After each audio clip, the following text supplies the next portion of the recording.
You're listening to The Drew Yari Show.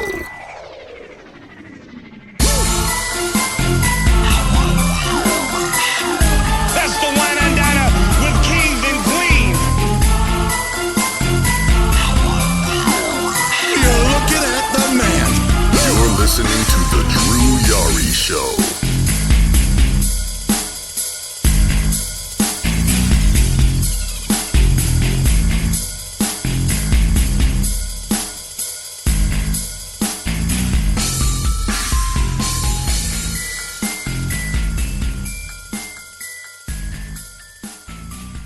What's going on, guys? It is 9:03 p.m. Central Time here in lovely, very hot San Antonio. It's another episode of The Experience on Wednesdays. I'm your host, Drew, and with me, as always, Justin from Spinebuster Tees and SpinebusterTees.com. Nice. How's the store going, brother?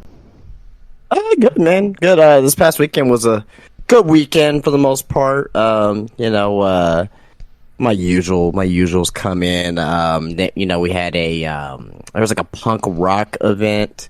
Mm-hmm. Then on Saturday there was like a K-pop event. So it was pretty cool, pretty normal.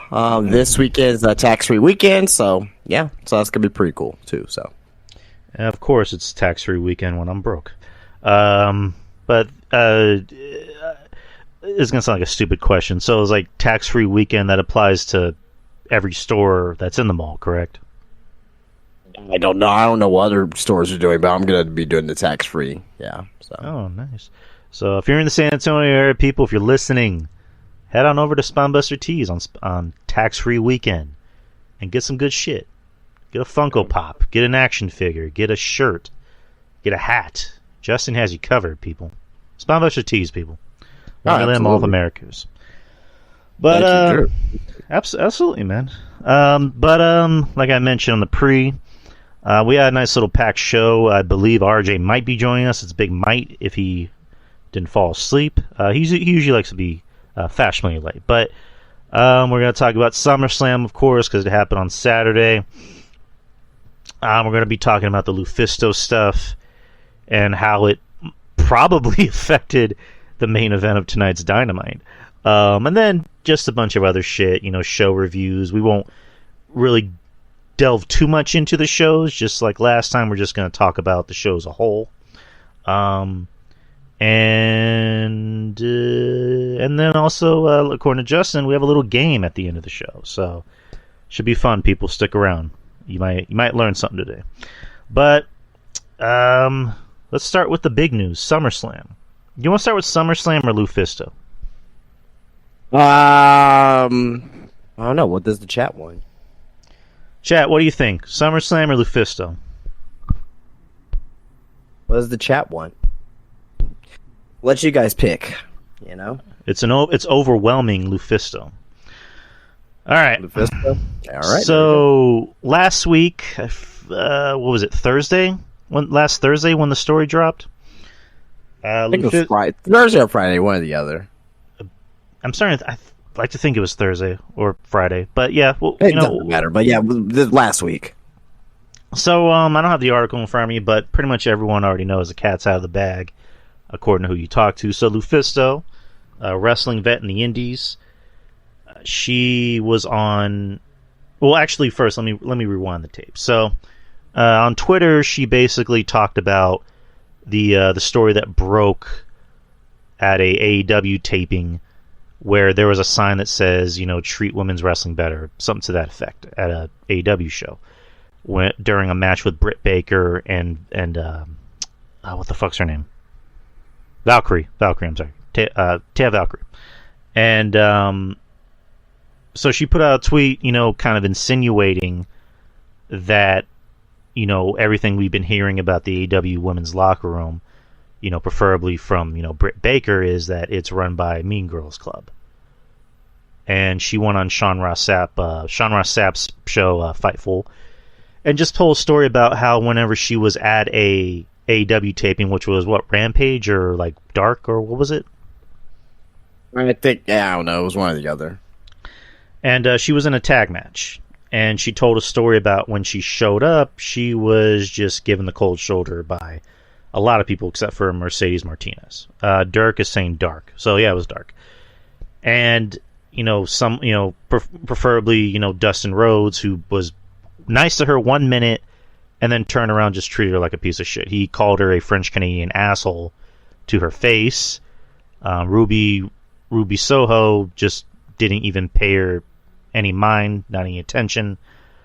Tony Khan was apparently too busy to speak with her, which I don't really think too much of that because he's running a show.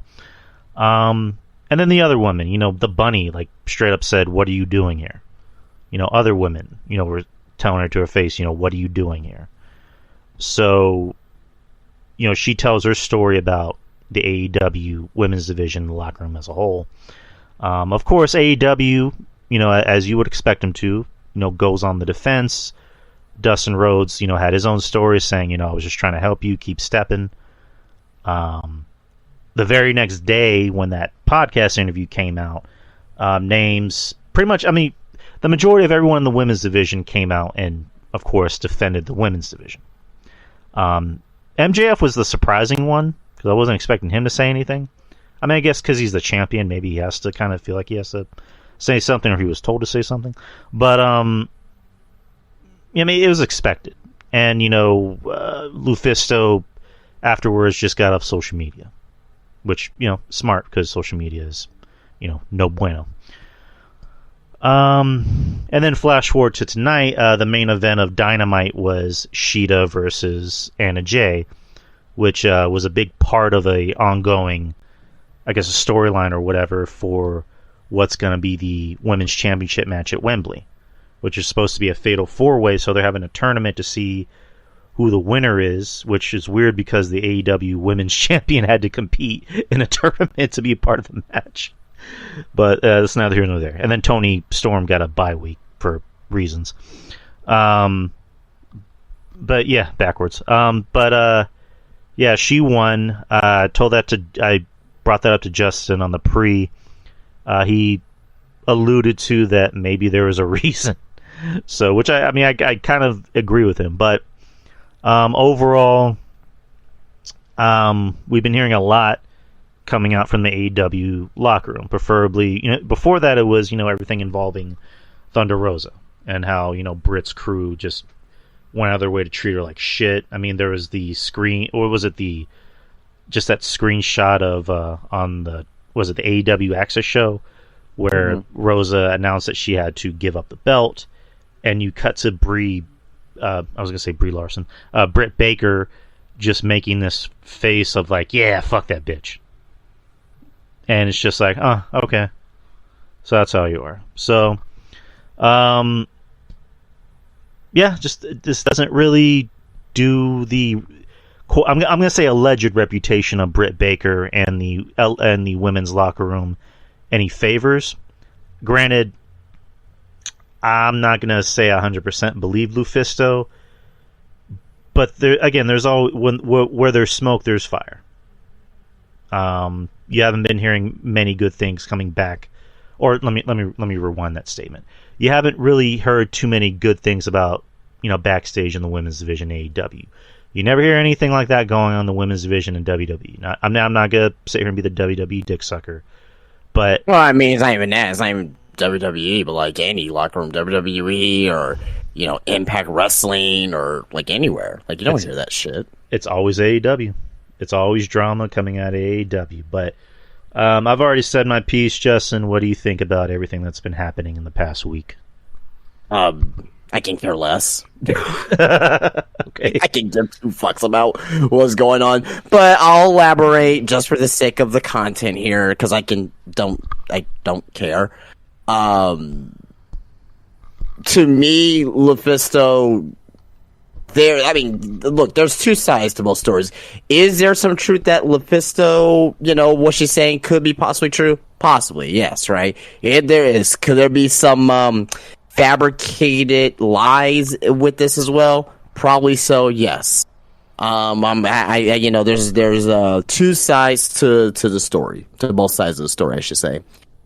To me, this is the way I look at it, right? Lufisto, who's been in wrestling for 20 plus years, right?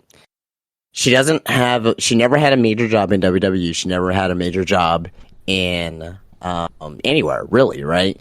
I haven't really heard of her until before like the drama shit. You know what I mean? The first time go around with this.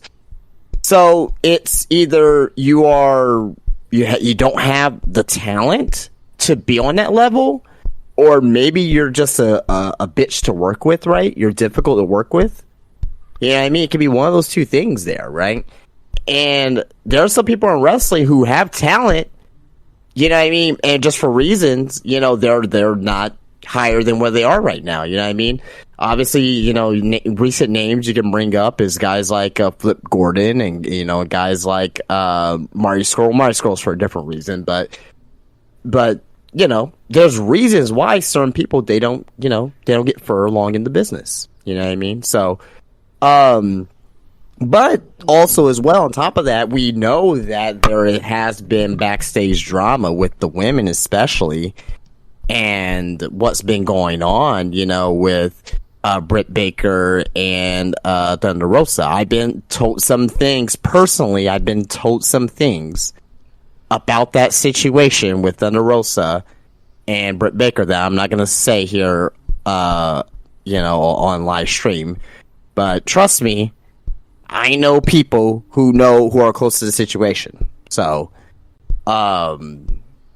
with that being said, however, though, like, is there issues with the AEW women's locker room? Yes, there is. This is one of the one thing I didn't like. I didn't like the fact that as soon as the Lufisto interview came out, then all of a sudden, the AEW women's locker room, they set the tweet, right? It seems to me like these are like calculated attacks. Like, remember, like, what was it, like last year, right? Remember the situation with your favorite streamer of all time, your favorite guy, JD, right? He got fucking attacked, with the whole situation with Britt Baker and Jade Cargill, right?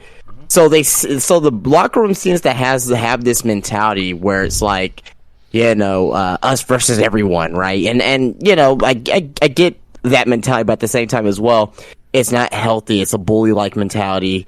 It makes it seem like, if you say anything wrong or if you give any criticism or anything about a situation, it seems like you attack that person or those group of people.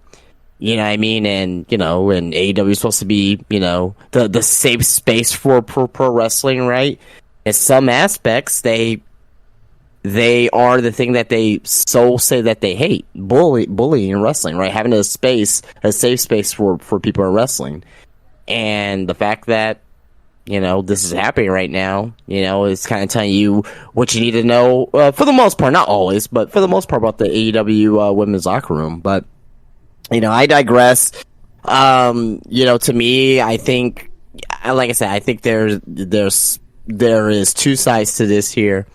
All we don't know is what is the truth. We're just hearing it. He said, she said, from Lufisto, right? And, we're probably, I don't know if we're ever going to get the full correct side of the story from the ones, who are close to that situation like Britt Baker, right? So, I don't know.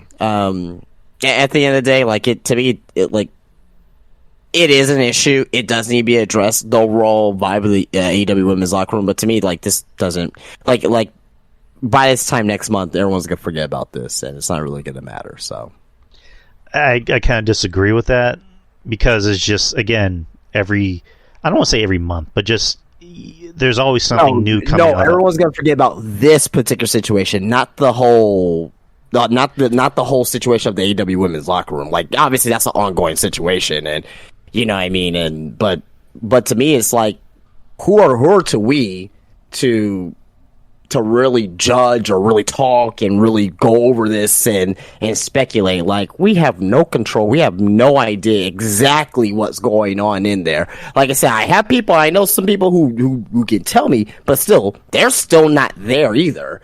You know what I mean? So, at the end of the day, it's like, it's just us talking about it and giving our opinion on it. And it's like, Is it really as bad as people are making it out to be? Which it could be, I believe that there is a high chance of that happening. Or is it, not as bad as people are making it out to be? So, but again, we're not there. We don't know. We don't know the exact situation. So we don't know. But like, you just look at everything that's kind of transpired in the past year and a half, I'll say. You look at Cody, who was the first like big defect, and that kind of started to that was kind of showing like cracks in the system. And I'm talking about the AEW women's locker room. I'm not talking about anything else. I'm talking about in general because if we're talking about generalities, then okay, yeah, sure, let's just blow it out there then, right? Okay, AEW's locker room is an issue. Is that what people like to hear? AEW's locker room is an issue. It is, and it all comes down to the guy that's running it, Tony Khan. But what I'm trying to say is that is it an issue? Yeah, we can speculate and say yes, there are issues there, but we do not know exactly what is going on, and we can't speculate the exact reasons. We have an idea maybe, but we don't know for sure. We don't, because we're not there. We're not talent. We're not back there every single week. We don't know exactly the root issues of what it can be, right? We can say that, okay, well, maybe it's because of Tony Khan and his lack of leadership. And obviously that can be one of the things there, right? But is it just because of a mixed bag of all the talent there? But again, to my point that I mentioned too as well, maybe, you don't hear about this in WWE or Impact or really anywhere else. So to me, at the end of the day, look, I really don't care about this story. That's just me. I really don't care about this story because I kind of like talking about the drama too sometimes, but to me, I like to watch the wrestling shows and kind of see, what the wrestling show, how the wrestling shows are doing and talk about that, right? But talk about drama too, every now and then is, it is needed, right? Because, that's what people love, right? They love the drama in pro wrestling. Especially like the backstage news. But to me though, I honestly think that this situation with Lufisto in the next few months from now, no one's gonna be talking about it unless something else comes out of it, right? Like, or or unless there's or unless like fucking like Britt Baker does like a does something, or she mentions Lufisto's name on TV, or whatever the case would be. But it like to me, it just adds more fuel to the fire of what we've been told. Not saying no, because I'm not gonna sit here and say Lufisto's word is golden, but like it just adds more fuel to that fire. You know what I mean? I understand what you're saying. Yeah. Yeah. So I get you. Like, but by I don't want to say next week. Maybe like in a few. Maybe or maybe next week. I don't know. But like by the next couple months, few months. So by this time, it's going to be a story that some people might still talk about, but it's not going to be a big issue anymore. But then there's just going to be another issue. And this was 18 months ago too, as well. Right. So if we're talking about something that happened a year and a half ago, right? And yes, there's still ongoing issues. Who knows that, from the time this year started, like as far as recent events, I haven't really heard anything as far as major drama wise for the AEW women's locker room from this year on. I mean, yeah, there was stuff in the past with Britt Baker and Thunder Rosa, and there's still issues there. But I'm saying anything new and fresh, I really haven't really heard of. But we're done with that. Let's move on to SummerSlam. So SummerSlam was this past Saturday, August 5th, at the Ford Field in Detroit, Michigan. The first pay-per-view at Ford Field since WrestleMania 23, 2007. Let's see what we have here. The matches. The first match of the night, you have Logan Paul versus Ricochet in a singles match, 18 minutes. Logan Paul winning via brass knucks, which, perfect ending, nice ending, because, Logan Paul is the scumbag heel. So, of course, he's going to be a scumbag and cheat to win. I thought this was a good match. It was entertaining. The people liked it. Kind of, did a lot of the modern wrestling stuff, a lot of spots, a lot of false finishes. Can't complain though. I enjoyed it. Ricochet really went out there and was in his bag. Logan just continues to impress everybody with each match. I thought in this match there was a lot of green on Logan's part. Like there were some spots where he it almost looked like he almost hurt himself. Like the spot where he was doing the what do you call it? The buckshot lariat outside of the ring, and instead of that perfect landing, it almost seemed like he collided knees with Ricochet and they fell. So I'm just like, all right, dude, chill. like chill, Logan. You don't need to do too much. But and again, I forget that Logan, he didn't go to wrestling. I mean, he kind of did go to wrestling school. He was trained by Brian Kendrick and Shawn Michaels, but he wasn't properly trained. So, which I think he kind of needs a little bit more training. But that's just me. But I think Logan's great, much better as a heel. I never want to see him as a babyface. But first match of the night, Logan Logan requested being first on the night so he can go see his brother Jake have a fight, which he won. But good match, can't complain. Aside from a few botched spots. But what'd you think about the match? Good. It was good. Yeah, I mean, it was sloppy-ish. Not like in not bad sloppy, but just kind of in a, I don't know. I don't know how to explain it. I don't want to say good sloppy. I don't think there's such thing as good sloppy, but but it wasn't a perfect match. But I think it was one of the better matches of the night overall. Yeah, it was a good opener. I mean, can't really complain. All right. Next part-timer. Opening the show, Cody Rhodes versus Brock Lesnar in a singles match, 17 minutes and 35 seconds. My pick for match of the night. A lot of this was Brock just manhandling Cody, beating the shit out of him. And this was probably the most vocal I've ever seen Brock. Brock is just yelling at Cody, stay down, it's only going to get worse. And then when he finally gets back in the ring, he says, you dumb son of a bitch. And he just starts beating on him. And then, in the end, Cody, triumphs over Brock, pins him clean, which I wasn't expecting. I thought there was going to be some fuckery, especially since it was a regular wrestling match. But this was 17 minutes and 35 seconds. This is probably the longest, Brock match that he's had as just a straight-up singles match in a while, unless I'm forgetting something. But I thought this was a well-constructed match. This seemed like a pay-per-view match to me. And it was a nice way to end the feud. I know you weren't crazy about the feud, but I thought this was a nice way to end the feud. Afterwards, Brock has an unplanned segment, according to Triple H, where he shakes Cody's hand and hugs him and then raises his hand. Basically, I guess his way of explaining the feud is that I just want to see what you're made of. Now you're ready for Roman.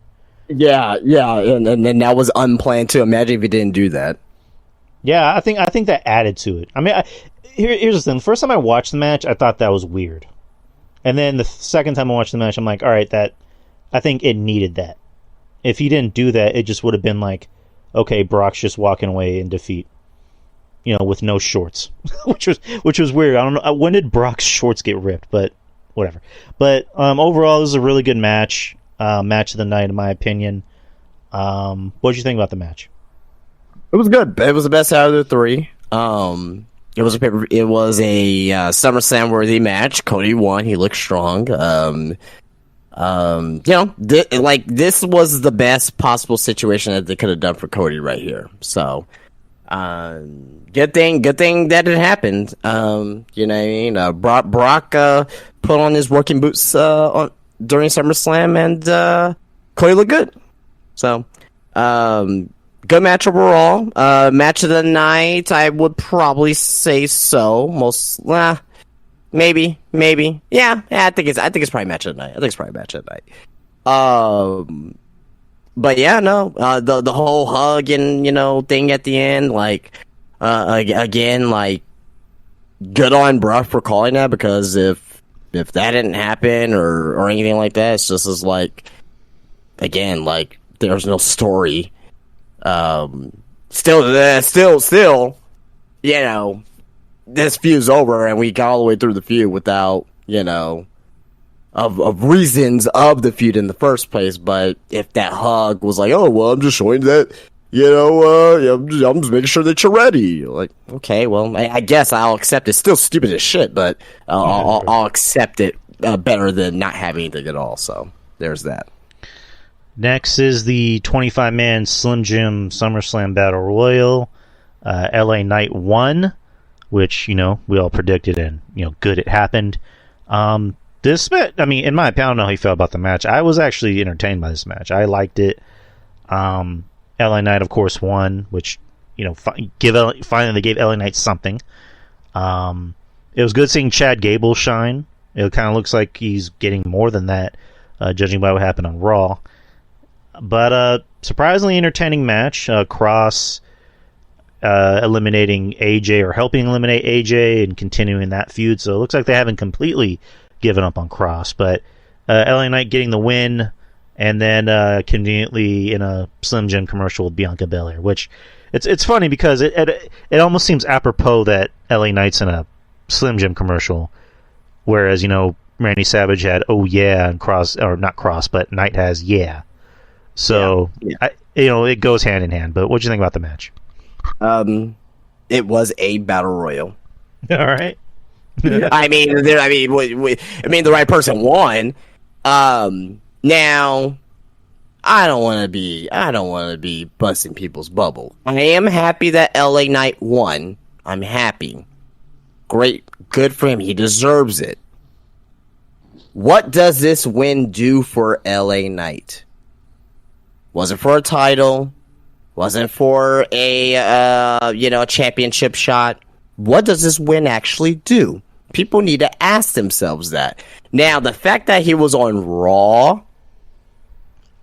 you already know what I'm gonna say. Love LA Knight, but can we explain why he's on Raw? If they were gonna do this, you know what they could have done to fix this, Drew, and just made it easy? Hey, if you win the Battle Royal, Slim Jim's Battle Royal, you get to be on Raw and SmackDown for the rest of the year. And why would they want to do that? A, for a better payday, for double paydays, but also, two, you get more shots, more opportunities, more access to more belts.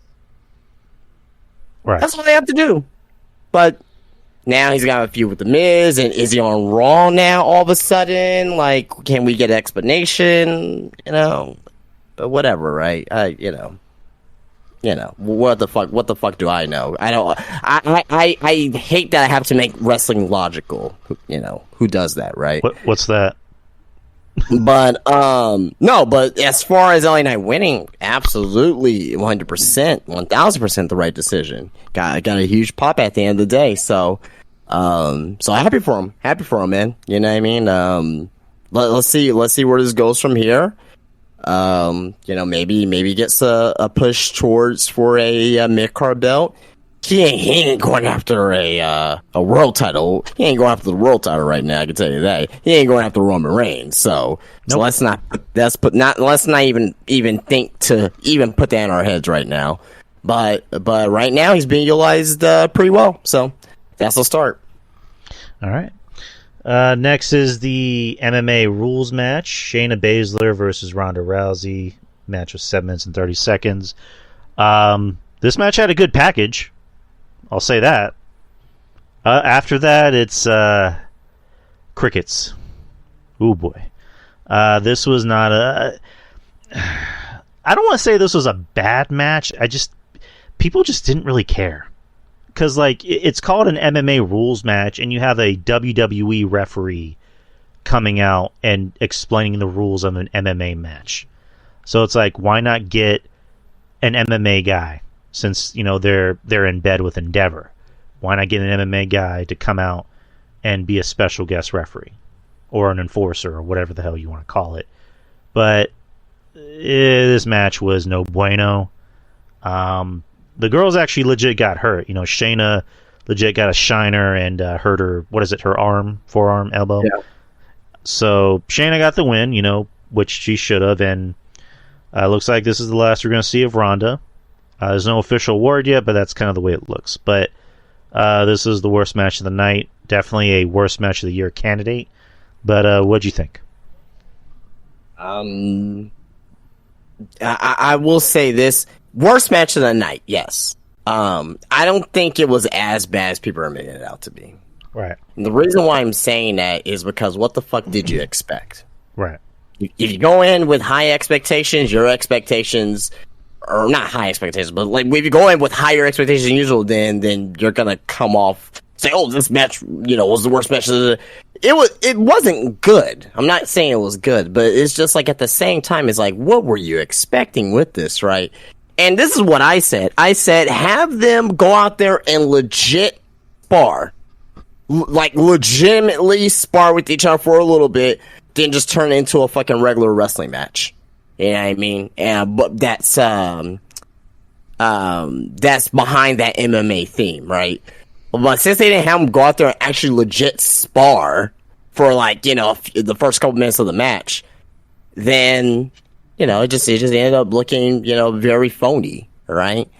Yeah, if they would have had a legit spar, it would have been probably would have been boring, but that would have made it realistic. You know what I mean? Because MMA, right, is obviously, especially for Ronda Rousey, what's Ronda gonna do? She's gonna get you on the ground, she's gonna, do her jujitsu and try to make you tap out, you know what I mean? So, but Ronda's gonna be gone probably forever now, maybe at least for a while. Her run's over, so I'm just hoping that they actually do something with Shayna Baszler now, as far as her credibility now, and hopefully she gets a push for the women's title at some point. So, yeah. So, can't really say anything, much else about it. I mean, the match wasn't good. So, I think if they can really or I don't want to say repackage, but really repush her, she can be a good opponent for Rhea. That could be that could be a good match, a good feud right there. So, next is the Intercontinental Championship match between Gunther and Drew McIntyre. Gunther winning. Match was 13 minutes and 40 seconds. I mean, I thought this was a good match. I mean, I think we expected it to be a good match. I thought it was missing something, though. I mean, it could have been length. I thought it maybe could have been longer to really kind of kick into that second gear. Because this didn't really have the feeling of a Gunther match. And I don't want to say it's Gunther's fault. It's really nobody's fault, but I think it was length, if anything. But good match. I don't want to say it was a great match. Not as good as the triple threat at Mania, but it was still a good match. But Gunther winning after Drew pretty much getting racked in the nuts on the rope, and then Gunther taking advantage of the situation and winning, which good, perfect ending. Drew walking away pissed off, which teases maybe a possible heel turn for Drew. I don't know. Which at this point, I think he needs something. I mean, because you look at everybody on Raw, everyone's doing something. Drew's the only one that's not really doing anything. I mean, because obviously Drew can work. He has the look. I mean, he can cut a decent promo, and he looks like a star. So they need to find a way to do something with him that can help him stand out. Because at this point, he's just there. He's in danger of just being another wrestler on the show, which shouldn't be the case. But overall, what'd you think about the match? Pretty much the same thoughts. Good match. Didn't really got a second gear. I was hoping that little flurry, the finisher flurry that going to put together. Hopefully, I was thinking hopefully Drew would kick out of that, and maybe it'll give about another couple more minutes. You know what I mean, to give it that little that final push, but we didn't get that. And and this pay-per-view was super long as well. So when people were fucking complaining oh, you got rid of 2 women's matches. Imagine if those other 2, if Rhea Ripley had a match on here, then if you would add Becky and Trish on the card, that the pay-per-view would have went past midnight here in San Antonio. Come on, guys. More is not necessarily better. Come on. But it was a good match though. Good match. I mean, Gunther and Drew McIntyre, there's no way that they can have a bad match. They're incapable of having a bad match, but it definitely could have been more, right? But still a good match though. Still a good professional wrestling match at the end of the day. So, you're right. Now, I mean, before we get to the next match, so what would you do with Drew? As far as like character push, whatever, what would you do with him? I guess turn him heel and have him go up against Seth eventually. So, like Matt Riddle on Monday, when I don't want to jump ahead, but like he was a part of that what is it, Fatal 4-Way, 5-Way or whatever, and he said, "I'm going to dedicate this to my bro Drew McIntyre." Like, do you think that's how you start a heel Drew, is have him turn on Riddle? And then eventually, maybe that's how you bring back Orton, is to go against Drew? I mean, yeah, but I mean, Orton was supposed to return at SummerSlam, right? Like, I mean... I think they're... Go ahead.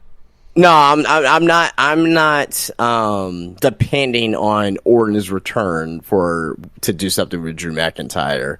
I think you get to just turn Drew heel, right, and have him go up against Riddle, right? That's good, and have him defeat Riddle, and just have him start his ascent up the ladder, and eventually face off against a face Seth Rollins. You know what I mean? Maybe at Royal Rumble. You know what I mean? Maybe they could do something there. So, but.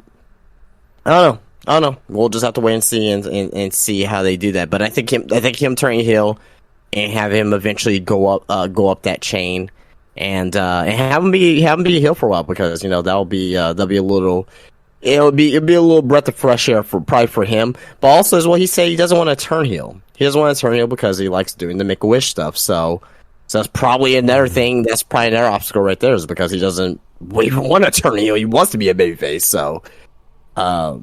But I don't know. We'll just have to wait and see. Maybe just give him an edge. You know what I mean? Maybe give him a babyface, just give him an edge, right? You know what I mean? And so that'll probably work better. But we'll have to wait and see and see how things develop. All right. Speaking of Seth Rollins, next match is the World Heavyweight Championship match between Seth frickin' Rollins and Finn Balor. 18 minutes and 30 seconds. I thought this was a good match. I can't complain. I mean, these two guys know how to work. They know how to work against each other. I mean, they've done it multiple times, so they can have a good match. Originally, I thought this was the best match of the night, but after rewatching the show, specifically for key matches like the Brock match and this match and a few others, I pretty much changed my opinion. I thought the Brock match and Cody was the best match of the night. Originally I picked this as my favorite match of the night. After rewatching it, I'm like, I mean, it's a good match, but nothing really interesting happens until like the Judgment Day stuff. But, and then we know what happened. Judgment Day comes out.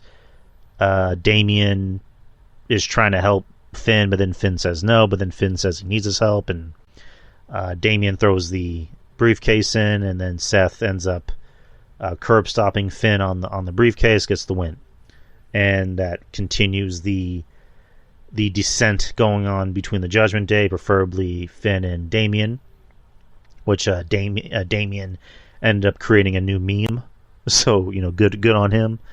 But a decent match. I mean, not really a decent match. I thought it was a good match, but seemed more like a Monday Night Raw match in my opinion. But overall, what'd you think? I thought this was match of the night. That was an excellent pro wrestling match overall. Right. Between two great workers. The story there with Finn, obviously having the word 7 written on his collarbone shoulder, right? That they got injured 7 years ago. So, and they did the barricade spot. So I like those little points of storytelling. In this match overall, but a lot of great counters, a lot of great false finishes as well in this match. Right. Obviously, we knew Judgment Day was going to get involved. I was hoping Finn was gonna win, but obviously they got something else planned for Finn Balor and in Judgment Day. If you saw Monday Night Raw, you kind of have an idea where they're going with the group in the situation there. So, but Seth winning here, good. It's just who is it going to be his opponent? Going into Payback. So, but yeah, we'll just have to wait and see, and see what happens. But yeah, I thought this match was damn good overall. Right. Judging by Raw, it looks like we already know his opponent, supposedly, maybe. Next is the triple threat for the WWE Women's Championship. Asuka, the champ, goes against Bianca Belair and Charlotte. This was a very unusually long match. And it's where I say unusually, judging by the talent in the ring. But I don't know, the crowd just was not... I think the crowd in general wasn't really working for this show. Because during the show, because I have a group chat with on Snapchat with RJ and Monty asked me, does this feel like a SummerSlam to you? Because it doesn't really feel like one to me. And I think a lot of that falls on the crowd, because the crowd just, after a certain point, they just weren't reacting to anything. They almost seemed like they were just sitting on their hands and reacting when, I guess something remotely interesting happened, but they were not digging this match. I don't want to say it was a bad match. It really wasn't. But it was nowhere near a bad match. No, it really wasn't. It really wasn't a bad match at all. It just was it was really dragging. And I again, we go back to the Drew and Gunther match. Is like, why was that 13 minutes and this was 20 minutes? Like, you could have given 5 minutes from this match to that match and let that match benefit from it. But yeah, this all three women are really fucking good.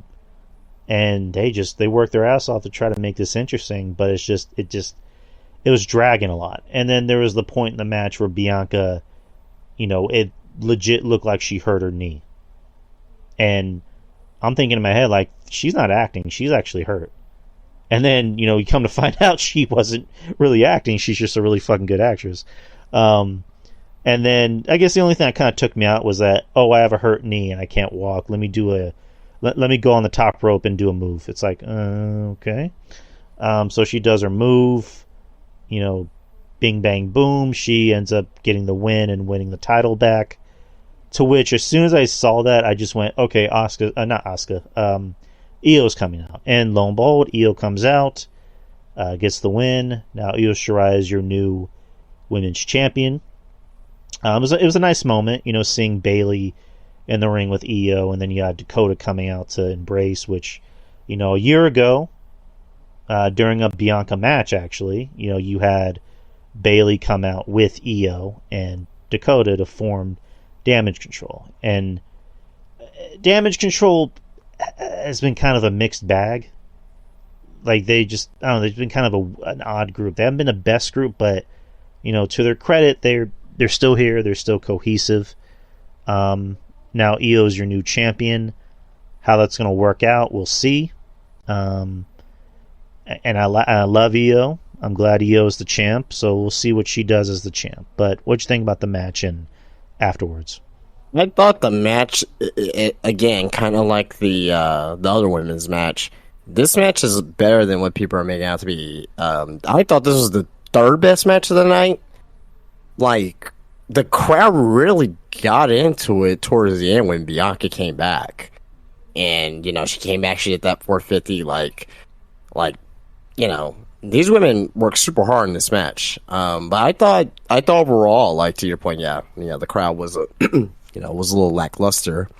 But, I liked the match. You know what I mean? For what it was overall, right? You got three of the best women's wrestlers in WWE, and the story that was being told with Bianca's knee, ended up causing her the title as soon as Io came out and cashed in. As far as Io's cash in, fantastic. She's one of the ones I worried about ever coming up to the main roster. And, it doesn't matter what they do from here with her. I mean, it does eventually. Yes, it does. But what I'm saying is that she will always be in the record books. No one can take this away from her, saying that she, if she made the right decision coming back to WWE. As of right now, she made the right decision because she is in the record book as a champion. So super happy, super happy for Io at the end of the day. But, yeah, we'll just see where this goes from here. There are immense rumors going around right now of a couple of women possibly coming back. We'll cover that in the news topics. But this even though this happened, great moment. You still gotta fix the women's division on SmackDown. So hopefully they have some plans in place for Io that makes sense. And we still possibly have that situation with the eventual breakup of Damage Control with Bayley and Io, so that's still looming. So, but I was thoroughly entertained by this match overall. So, there you go. All right, now we're on to the main event, the undisputed WWE Universal Championship match and recognition of the tribal chief of the Anoa'i family. Tribal Combat. Roman Reigns, the champion, with Paul Heyman versus Jey Uso. Longest match in the night, 36 minutes and 5 seconds, because it's Roman. Yes, that was long matches. Really disappointed in this match for a lot of reasons. Of all the Roman matches, of the Bloodline stuff, this is probably the most underwhelming and disappointing match. Roman's matches, kind of like how we've always said, have been mainly a lot of moments and less wrestling. Not to say that he doesn't have good matches, but it's just, as of late, it's you see more and more of the dramatics, of the cinematic wrestling stuff, of the acting. And this match, I thought, was just way too long. And I mean, it's just another thing of, it's supposed to be called Tribal Combat, and there's no elders, even though they were very, adamant about, do the elders know about this? The elders approved it. No elders, no Alpha, no Sika, no Rikishi. Definitely no Dwayne. And then, whatchamacallit, no setup. No tiki torches or whatever. It was just a fucking no disqualification match. It was just a regular no disqualification hardcore match, whatever you want to call it. Just the name again, and I've been mentioning this lately. They like to just add wherever normal stipulations, normal promo segments, they'll just add a moniker to it. Oh, Tribal Combat, the Tribal Trial, when they had the trial, I'm like, what? That's just random. You know what I mean? What? Or then they had the following week, the tribulations of Jey Uso, or wherever the fuck it was. But yeah, I don't know. Yeah, this match didn't do it for me. Not to say it was a bad match. It wasn't a bad match. There's people out there saying, "Oh, this is a 1-star match." Shut the fuck up. Shut up. You may not enjoy the match, but the quiet wrestling was still good. There was still quiet wrestling that was good in the match, but just for the expectations of what this storyline is, expected more, and it was a complete miss. And there's some people say, "Oh, well, the Bloodline storyline has jumped the shark." Let's not go that far yet. Let's not go that far yet. This is just, if we had, out of the past year and a half, 2 years of the height of the storyline, one bad pay-per-view match is not the end-all be-all. They still have time to make it up. Now, I'll be honest, I don't really like the direction that they're going in right now, because of the fact that I see where it's going, and it's predictable, which is not bad, but it's at the end of the day too, it's really just, it seems like we're dragging our feet towards the finish line, which is next year's WrestleMania. So, right. But hey, this is what happens when you put all your eggs in the Roman basket, in the bloodline basket, and you don't give that same energy to other stories, other talents on the show. Imagine if the same energy is given to all other stories. Imagine if this same exact energy was given to Ronda and Shayna. Not to say that, we would care or that the match would have been better, but there would have been more investment. Imagine if we would have had this for anything else on the show. You know what I mean? I think the show could have been overall better, but the match overall though, it wasn't a bad match. Like let's not say, oh, this was a bad wrestling match. No, it wasn't a bad wrestling match. What was bad about it was, in comparison to expectations that we expect from the Bloodline, it underdelivered. It was an overbooked match. It was the definition of hat. It was a definition of a hat on a hat. Like, there was a lot going on in this match, more than any other Roman match. And the big plot twist, quote unquote, in the match was Jimmy came out and cost Jay the match. And I'll admit, I was pissed. I'm still kind of pissed, but I was pissed because, to me, I looked at it as like, so why did Jimmy help Roman win? To which RJ, our good buddy RJ, kind of had to put me, not put me in place, but like kind of correct me. And he said his little brother pointed this out, that and these are things that I'm forgetting, where Roman has been kind of planting those seeds of dissension between the Usos, telling, or Jimmy admitting to Jay, I didn't think you were going to be a top guy, and then Jay telling Jimmy, when I was growing up, it was all about listen to your older brother knows better, he's the prom king, he's the All-American in high school, blah blah blah blah. And then that can be something that causes that dissension of Jimmy telling Jay, you were so wrapped up in being the tribal chief and main event Jey Uso that you forgot about me, that you allowed me to get my ass beat. And if there's another thing that I had to kind of relook at after the end of this match, was when Jimmy was walking away, he didn't acknowledge, pun intended, Roman. He just walked away. So, and then I know this Friday is supposed to be Jimmy, I guess, coming back into the Bloodline. I hope that's not the case, because again, that's just gonna make Jimmy look stupid. I hope for Jimmy it's more just like, this ain't got nothing to do with you, Oos. It's between me and Jay. I still don't like you, or not even I don't like you, but I'm still pissed at you. So get the hell out of the ring or whatever. But if this is a storyline just between Jimmy and Jay and it has nothing to do with the Bloodline, okay, like, make it work, make it make sense, and just let it be its own thing.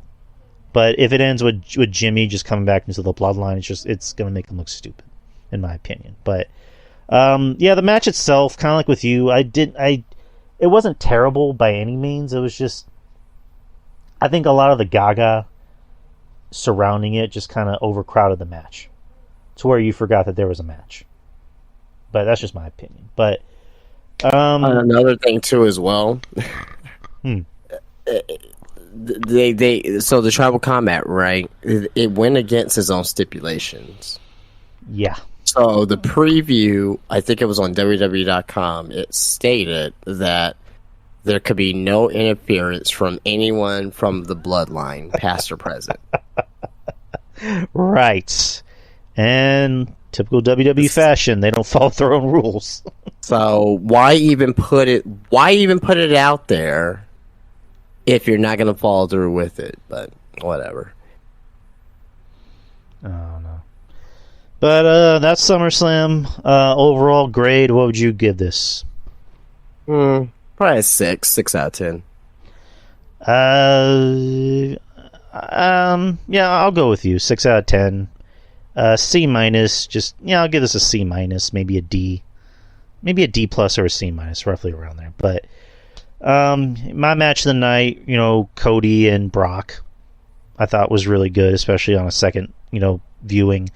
I thought the world title match with Finn and Seth I thought was just as good.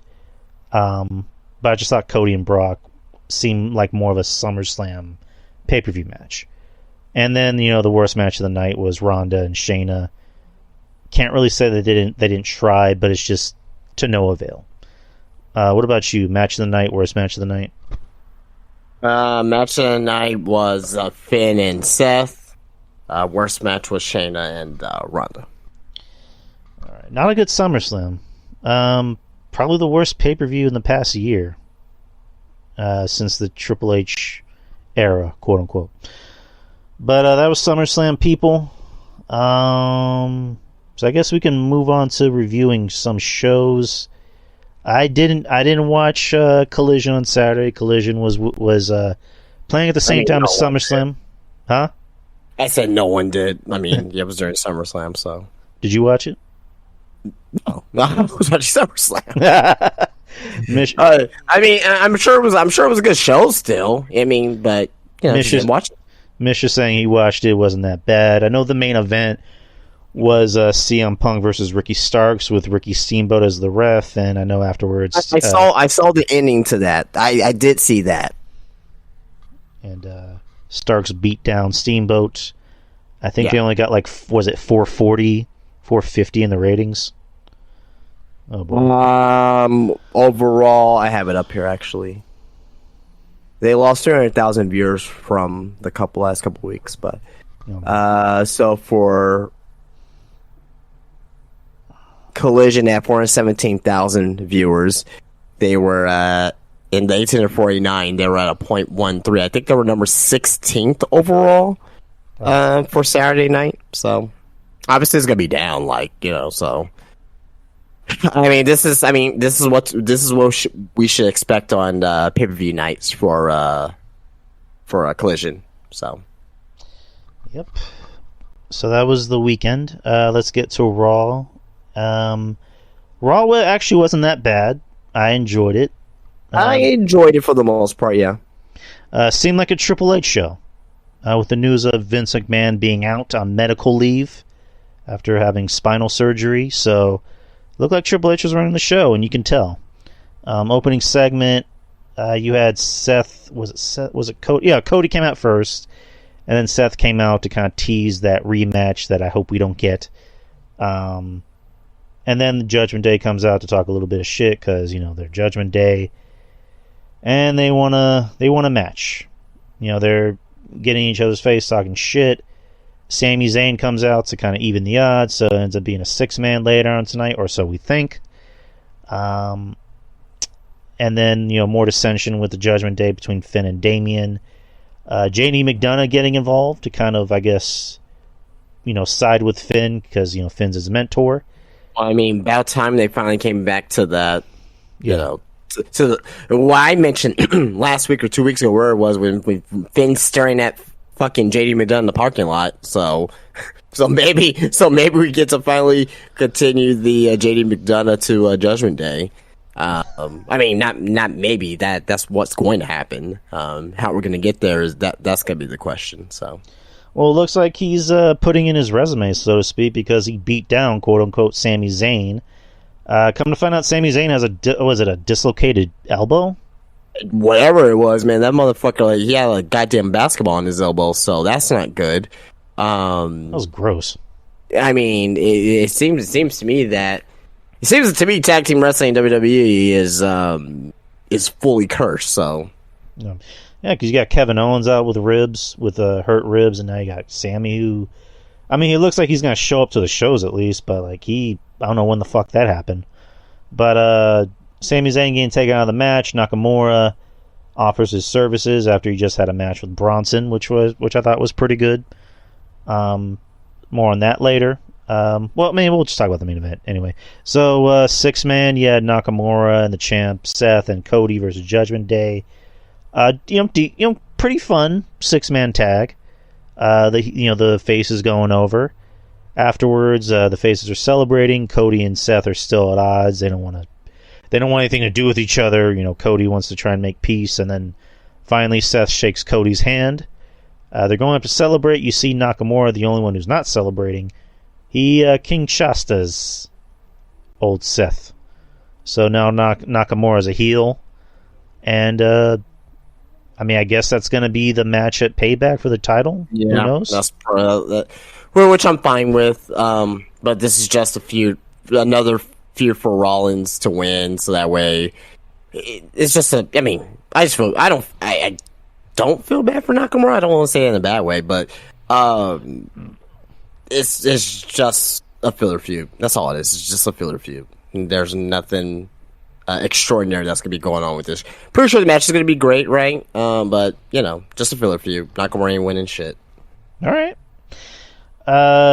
Next, or I guess the first big match of the night, was a 4-way to determine who was going to be the number one contender for Gunther's Intercontinental Championship.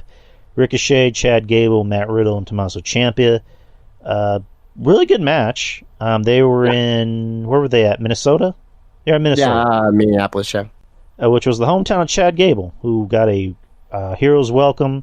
He got the win.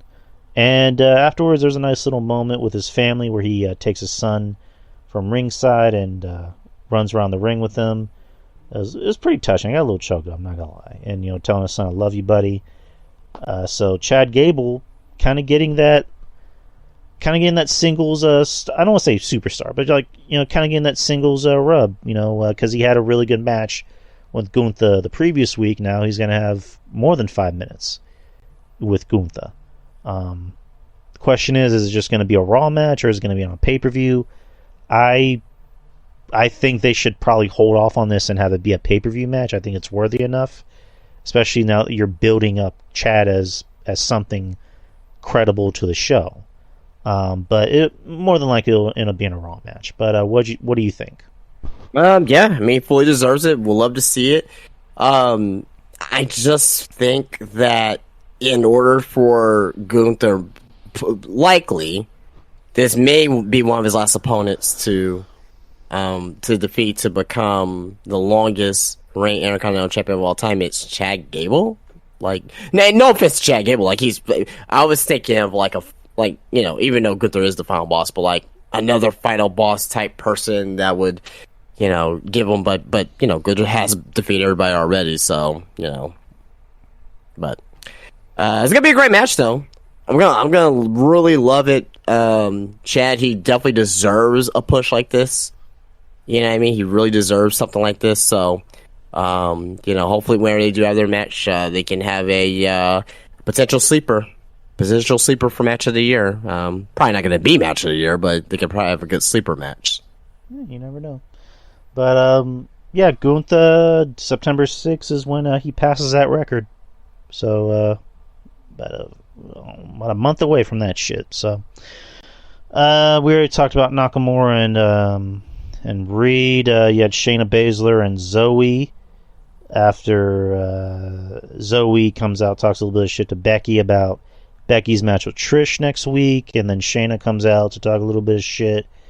They have a match. Shayna goes over. Shayna gets a hero's welcome for getting rid of Ronda Rousey, which I thought was good. So it looks like they want to continue making Shayna a thing. So good. You had Otis versus Ludwig after Ludwig was being inappropriate with Maxine. I wonder what Tiffany's going to think about that, but Ludwig gets the win.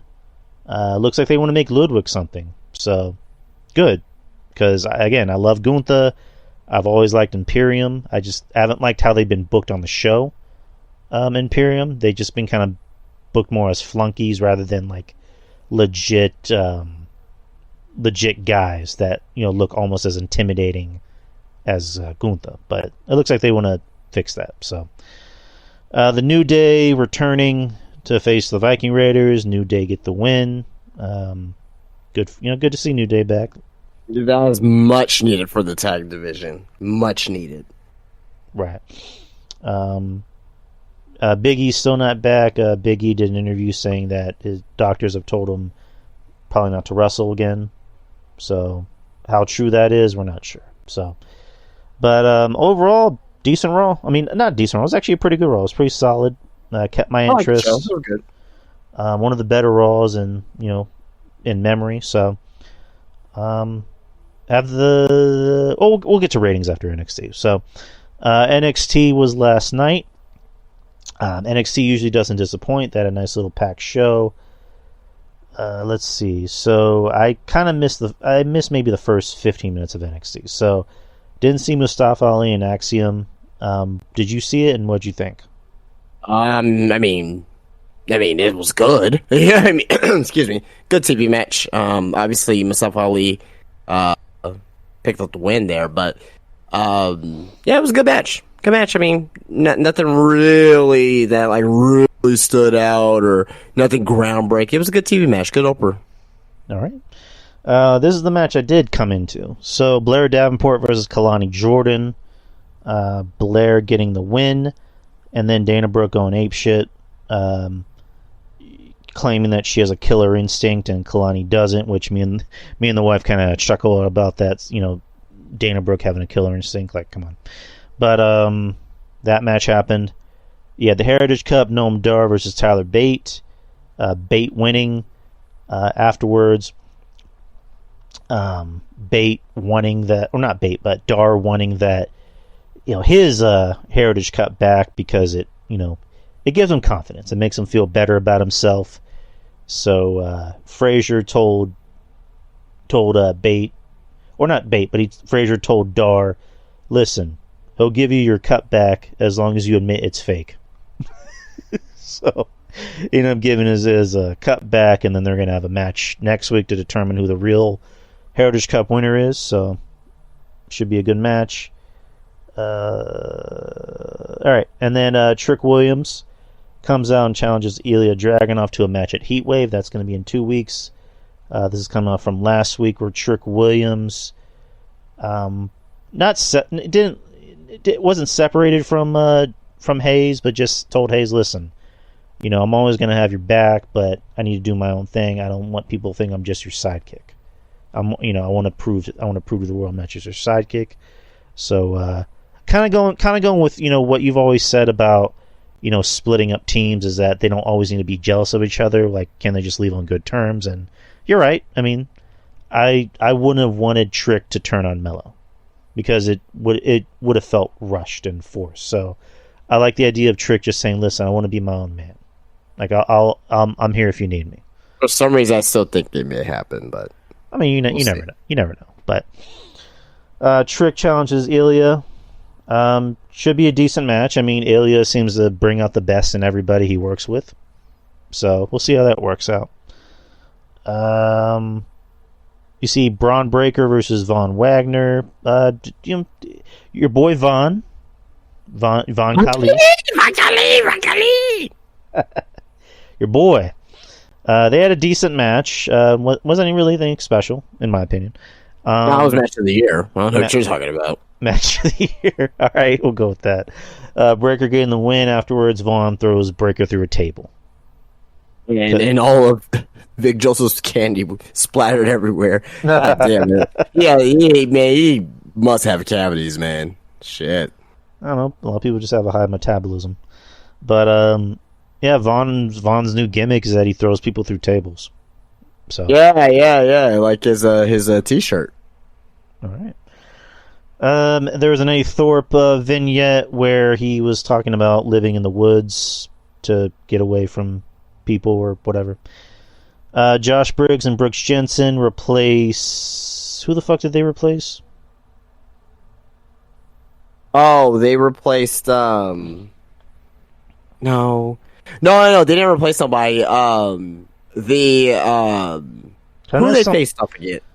They were going up against Drew Gulak and Charlie Dempsey. They were supposed to have different opponents. Yeah. So Charlie Dempsey and Drew Gulak. They were just looking for two guys to fight.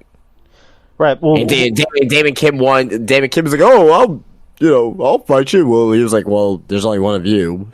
So then Brooks and Jensen, they came out and they're like, "Oh, we'll fight you." Yeah, but who are their original opponents? Because I know, like, Schism, they were looking for the Creeds, and then they're beating this random... Oh, it was Ledger and Tech Ledger and other guy. Other guy. Yeah, they got beat up, and they were supposed to have a match, so then Jensen and Briggs replaced him. Hank Walker. That's what Hank Walker, there you go. Maurice is saying. Decent match. Really nothing to kind of, ride home about. Dempsey and Gulak getting the win after Kemp came out and caused a distraction. And Schism came out during Ivy Now and Count James's matches, or not matches, but before that they were going up to every team and everybody asking where are the creeds. They go up to the family, Tony D'Angelo and Channing Stacks, ask them, where are the creeds, and then of course, the family just, being smart mouse and saying, we don't know where they are, and then just making up random theories, and then they pull up crowbars and say, hey, let's go. And, Schism walks away. Later on, Schism comes out to surround the ring during Ivy Now and Kiana James's matches. Ivy Now having history with the Creeds. Kiana getting the win. They allow Kiana to leave on her own accord. And then they surround Ivy and say, where are the Creeds? Where are the Creeds? And to which the family comes out to even the odds and help out Ivy. And what else happened? Nothing important happened, and at least I think. But main event, you had the NXT North American Championship. You had Dominic, who's the North American champion, with Rhea Mami, versus Dragon Lee, who was accompanied by Rey Mysterio. Rey Mysterio earlier in the night giving advice to future NXT stars, giving advice to Roxanne, saying, hey, you're a star. After Saturday, you're a star. And then saying the same thing to Thea, giving confidence to Thea because Thea's a little down in the dumps as of late. And kind of reinvigorating her spirit. So it's a cute segment. No, not really. Because immediately she was all like, at least he won't throw in the towel. When she told that to Andre Chase. Oh, poor Thea. Poor Thea. Should be okay.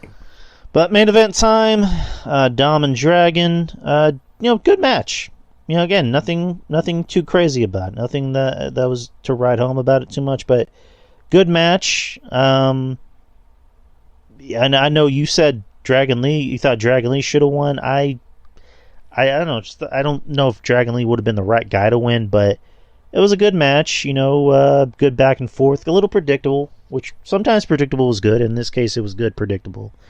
And Rhea causing the distraction while the ref wasn't looking, hitting Dragon Lee in the back of the head with the belt, and then Dom getting the win. Afterwards, Ray tries to even the odds. Leah Valkyria comes out because she has a thing going on with Rhea. She takes out Rhea, and now you got that feud going for NXT. And like Maurice is saying, NXT actually had a spike in the rating this week, 766. So good for NXT. For NXT, that's good. So that was NXT. NXT was actually, again, NXT is usually very good. It's usually one of the, if not the best wrestling show of the week. But overall, what'd you think about NXT? Fun show. I love watching it. It's an easy watch, easy 2 hours. You can just turn your brain off and just watch it. You know what I mean? So. All right. So, do you have the ratings? I do. Yes. NXT was just mentioned, 776,000 viewers, 0.23 in the demo. That was for last night's NXT. We already went over Collision from last Saturday. I have Dynamite, last week's Dynamite, 894,000 viewers, and they had a .31, 18 to 49 demographic, and it looks like that demo was slightly up from the prior week. SmackDown, 2,248,000, 0.62 in the demo. Rampage, 434,000, 0.14 in the demo. And was Rampage up? Because that seems like that's a higher number than usual for Rampage. Let me take a quick look, because that seems they were actually up. Both in the demo and the and the viewership. So okay, interesting. Well, you know what? Because they did have that. That parking lot brawl, which I looked at was like, okay, that was kind of a crazy match to have on Rampage. But you know, people tune in for it, I guess. So, then. Then we already did Raw too. We already did Raw's ratings too as well. So okay, yeah, that's all I got for the ratings at least. Nice. And it's really for the shows. Do you want to talk a little bit about AEW? Do a little brief rundown of Dynamite? Yeah, we can do a little brief run of Dynamite tonight. Where you want to start from the beginning, or what you want to do? I mean, the only segments I remember jumping into was, obviously the MJF and Adam Cole segment where they went to, like, was it some trampoline place? Yeah, beating the Shaq Kid. Well, MJF beating the Shaq Kids in dodgeball, which is pretty funny. Awesome. And then, coming out later in the night to talk about, mainly Adam Cole to tell, MJF, listen, we couldn't win the AEW tag titles, but there's one set of tag titles I want and that I've never had. And that's the Ring of Honor tag titles. So, you and me versus Aussie Open at a 0 hour for All In, or All Out, I'm sorry, at Wembley Stadium. To which MJF graciously accepts. Roderick Strong comes out to pretty much say, hey, man, like, we're supposed to be tag champs. Not him. Like, why are you choosing him? And then MJF just, like, of course, rips into Rod. He calls him a generic white boy. And go home, pretty much trying to do the Rock thing of like, I want you to go home, what? And then, get in bed and listen to Taylor Swift and then cry like a generic white bitch. Or I don't know, I forgot how exactly he said it, but, Roddy rocks away and then Adam gets pissed off saying like, listen, he's my best friend and so are you. And, listen, let me go take care of this. I don't want there to be any problems with this. So, to which MJF just says, all right, handle your business. So, I'm assuming that's going to be the main event of All Out. If I had to guess. As of right now in paper, that seems to be the main event, but there are still other matches that need to be filled out. Kenny Omega next week is going to have a interview with Jim Ross, and apparently he's going to discuss his future and maybe who he's going to possibly potentially face at All In. So. I saw that segment because I had it on mute because I was listening to Andrew Carlick's show. Shout out to Carlick. And I just saw Kenny come on the screen. And did you watch the Dark Side of the Ring episode last night with Jannetty? Did you watch it? I started watching it today for a little bit, but I didn't finish it yet. I don't know. Just maybe this is not a bad angle, but Kenny Omega is starting to, in the face, he's starting to look like Marty Jannetty. No. I don't know if it was the angle or maybe just Kenny was just having a bad day. But it's just like, dude, you look like fucking Marty Jannetty in the face. Minus the whatever the fuck he's on. And Kenny, I don't think is near as batshit crazy as Marty, but, I digress. But, yeah, I mean, and then also Samoa Joe, challenging CM Punk at All In or All Out. I'm sorry, and I mean that should be a banger. I mean, putting CM Punk versus Samoa Joe on any pay per view is gonna draw interest, so that should be fun. I'll be honest, I don't remember the rest of the show until the main event, which we kind of already talked about the main event. And what we think was behind. You got the Hardys. Oh, and yes. the Young Bucks. Saw that. Bucks getting the win, and then afterwards FTR coming out throwing out the challenge. So we're getting FTR and the Young Bucks at All Out for the titles. Yay. But that's pretty much all I remember about this show. What would you think about tonight's Dynamite? I mean, it wasn't better. I don't like to me, Dynamite lately, it's been good, but it hasn't been nothing fantastic great. It hasn't been anything bad either. It's been better. The shows have been better since earlier this year. Earlier this year, like, I won't say they weren't unwatchable, but it was just really nothing happening. But tonight, yeah, like, RVD and, Jungle Boy, RVD looked great in the short match that he had. Did a fucking spinning leg, leg drop, spiral leg drop onto the barricade, great shit there. Loving what they're doing with Swerve right now, with his character. You know what I mean? Sting's back, so it looks like they may have a match with Sting and Darby versus Swerve and AR Fox possibly at All In. So, I enjoyed the show overall. We already talked about the main event as well. So if I had to give it out of 10, probably made like a 6.5.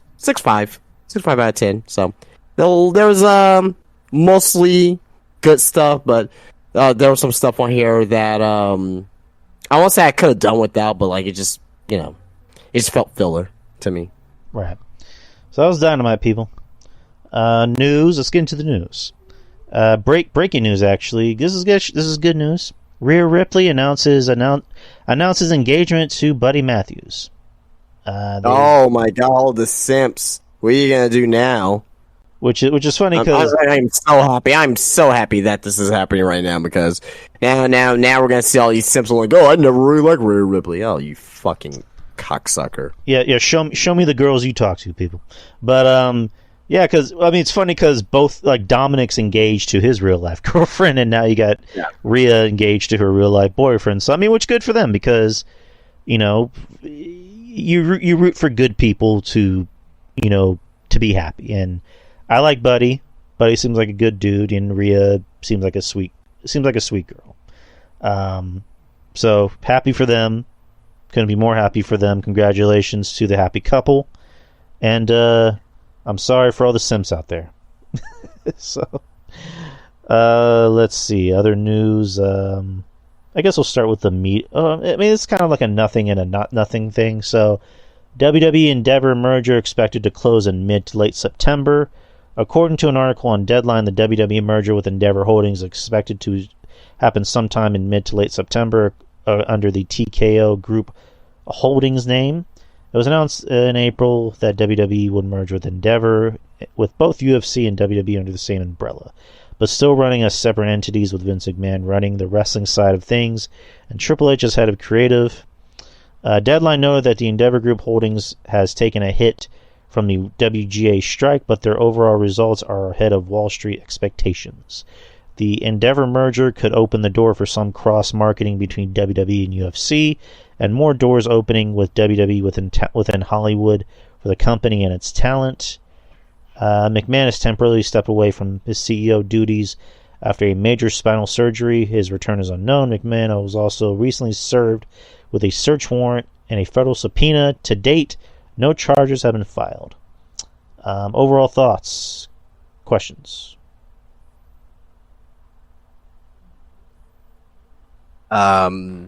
Yeah, we're gonna find out who's gonna get let go from the company. That's pretty much the biggest thing that I think is happening with this. So, yeah, it looks... expect cuts soon, ladies and gentlemen. So, expect a bus flip soon, as they would say. Next is some not so good news. Steve Mongo McMichael health update following admission to intensive care. Let's see what we got here. Well, I say he was recovering. He said that he's improving. His medical condition is improving. So I guess I was wrong. This is my first time reading the article, so I'm very sorry, people. For you're over here starting out very somber. You know what I mean? Like I was like, that's not what I read. Like, very sorry, people. You don't want Mongo to be alive, Drew? Like, I want him dead. I'm playing. No, Jesus Christ. No. I'm sorry, people. This is my first time reading the article, so I'm very sorry for anyone I might have upset. But Mongo is a statement from his family, his wife Misty. Steve will be in the ICU for a few more days on antibiotics to clear his infection. He also has some fluid in his lungs, which he is being treated for as well. He's feisty as ever. Our Mongo is back. Please keep the prayers coming. In 2021, the news circulated that Mongo was diagnosed with ALS. At the time of the initial report, McMichael had almost lost 50 pounds. He can no longer lift his arms. Since then, updates have revealed that he has gotten sicker. Many feared for the worst. In this case, it sounds like he's getting a little better. So, good on Mongo. Any thoughts? Well, I love Mongo McMichael. He was one of the original. He wasn't one of the original members of Four Horsemen, but he was one of the Four Horsemen that I started knowing when I started, really watching WCW. So yeah, man, he'll have a soft spot. Always have a soft place in my heart. So I'm glad to see that he's doing better. Hopefully, he continues to improve with his health. So, all right. Next are just some statements from people. Eric Bischoff says that, in his opinion, he thinks Logan Paul is better than 98% of the wrestlers on most rosters. On his podcast, he said, Logan Paul, in my opinion, one of the most impressive sports entertainers, professional wrestlers, wherever you want to call them, to come down the pike in the last 28 years on 83 weeks. He puts on a clinic for probably 90% of the roster of any company in the country. 100% of the roster in most cases. His timing, his psychology, his execution, his feel for the audience. Ricochet deserves 50% of the credit. He talked about their match. Nothing was rushed. Everything mattered. They gave people the time to absorb what they were seeing. What are your thoughts on Bischoff's statement? I mean, he's not wrong. He's not wrong about that. He obviously knows a thing or two about pro wrestling. So, I agree. I agree for what he said there. All right. And last bit of news. Since we're on the Logan Paul side of things, Logan Paul talks about the difference between wrestling and boxing. He says wrestling is harder than boxing. He says wrestling requires greater mental dexterity, saying, with wrestling, when I first started, I couldn't believe how 360 degrees this business was. There are so many things to account for, and the analogy I use is when I'm boxing, I'm worried about one person, the guy across from me, right? Paul said in wrestling, he has to worry about thousands of fans watching the action, with it being his job to make sure they have a good time. He also has to make sure that he successfully performs all of his moves, putting on a good physical performance as well as entertaining. It's like Broadway on steroids. Steroids. Like everyone in the WWE is so athletic and so talented in a different way that I never would have expected, and I find the mental part of WWE way more taxing than boxing. The interview was with Stephen A. Smith. He justified that there is, of course, an inherent toughness needed to be a boxer and to have the desire to kill someone in the ring. And then he wanted to say, but he feels that comes with the territory. And the hard part about boxing is then assembling a mental strategy to overcome the opponent. Paul said that this feels more instinctual to him. Any closing comments about this? Not really, but he is correct about wrestling being more taxing than boxing because you're doing it every day. Well, I mean, not necessarily every day, but some wrestlers wrestle multiple times in a week, so versus one boxing match every 5 to 6 months. Speaking of boxing, though, Logan Paul is going to have his next fight against Dylan Dennis, if I'm saying his name right. That should be. I think it's coming up in. If I remember seeing it, I think November, something like that. So, yeah. Well, and kind of piggyback off of what you just said. I mean, people can say whatever they want about wrestling. We already know how wrestling works, and it's like people. The argument's always been made. Like, imagine in the NFL if the day after the Super Bowl they just start the season instead of taking 4 or 5 months to start the new season. Not even 4 or 5 months, like 8 months. Like, they just literally start the new season after the Super Bowl. That's basically wrestling. Their Super Bowl is WrestleMania, and then the day after is like essentially their new season. So, yeah, wrestling is more physically and mentally taxing than most sports. because you're doing this shit like every day. So, yeah, there's no off season in wrestling, which there can be an argument. Maybe there should be an off season, but that's, we've already crossed that bridge. But overall, that's all the news I have. What news do you have? Oh wow, you missed a lot of news, brother. No worries, I got it. So this first story is coming from WrestleVotes. WrestleVotes, they do have reputable reputation, so take this with a grain of salt, however, though. So, say you're hearing that at least one creative force backstage wants WWE to wait for WrestleMania to do the first Uso brother versus brother match. However, that's unlikely at this point, I'm told, with the feeling that 35 weeks is too long of a stretch. Absolutely. What would you think, Drew, if they would have done that? 35 weeks build up until WrestleMania for Uso versus Uso. It couldn't work. It just wouldn't work because, again, just different time, and also it's just, I mean, the rumored, main event for Survivor Series is, Fatal 4-Way with, the Usos and Roman and, the other Uso, Solo. So, I mean, the match is obviously, Jimmy and Jay is worthy of being a WrestleMania match just by the, the background of it and the drama. But it's like, it's not going to happen. There's no way in hell it's going to happen because it's like, how are you going to keep these two apart for the next, 8 months? Like, how are you going to make that work and have it be not just believable, but like be able to, work with the audience's patience or lack thereof. So I don't see it happening. Like, it just can't work. I 100% agree. Okay, so moving on here, WrestleTix, very good reputable source for live up-to-date ticket numbers and things of that nature. This is for All In, for in Wembley, which is going to be on Sunday, August the 27th, which is, at this point, less than 3 weeks away.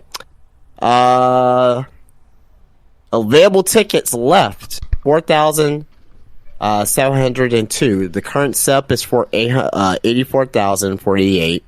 Tickets distributed is 79,346. So and it shows here that 1,601 are for resale.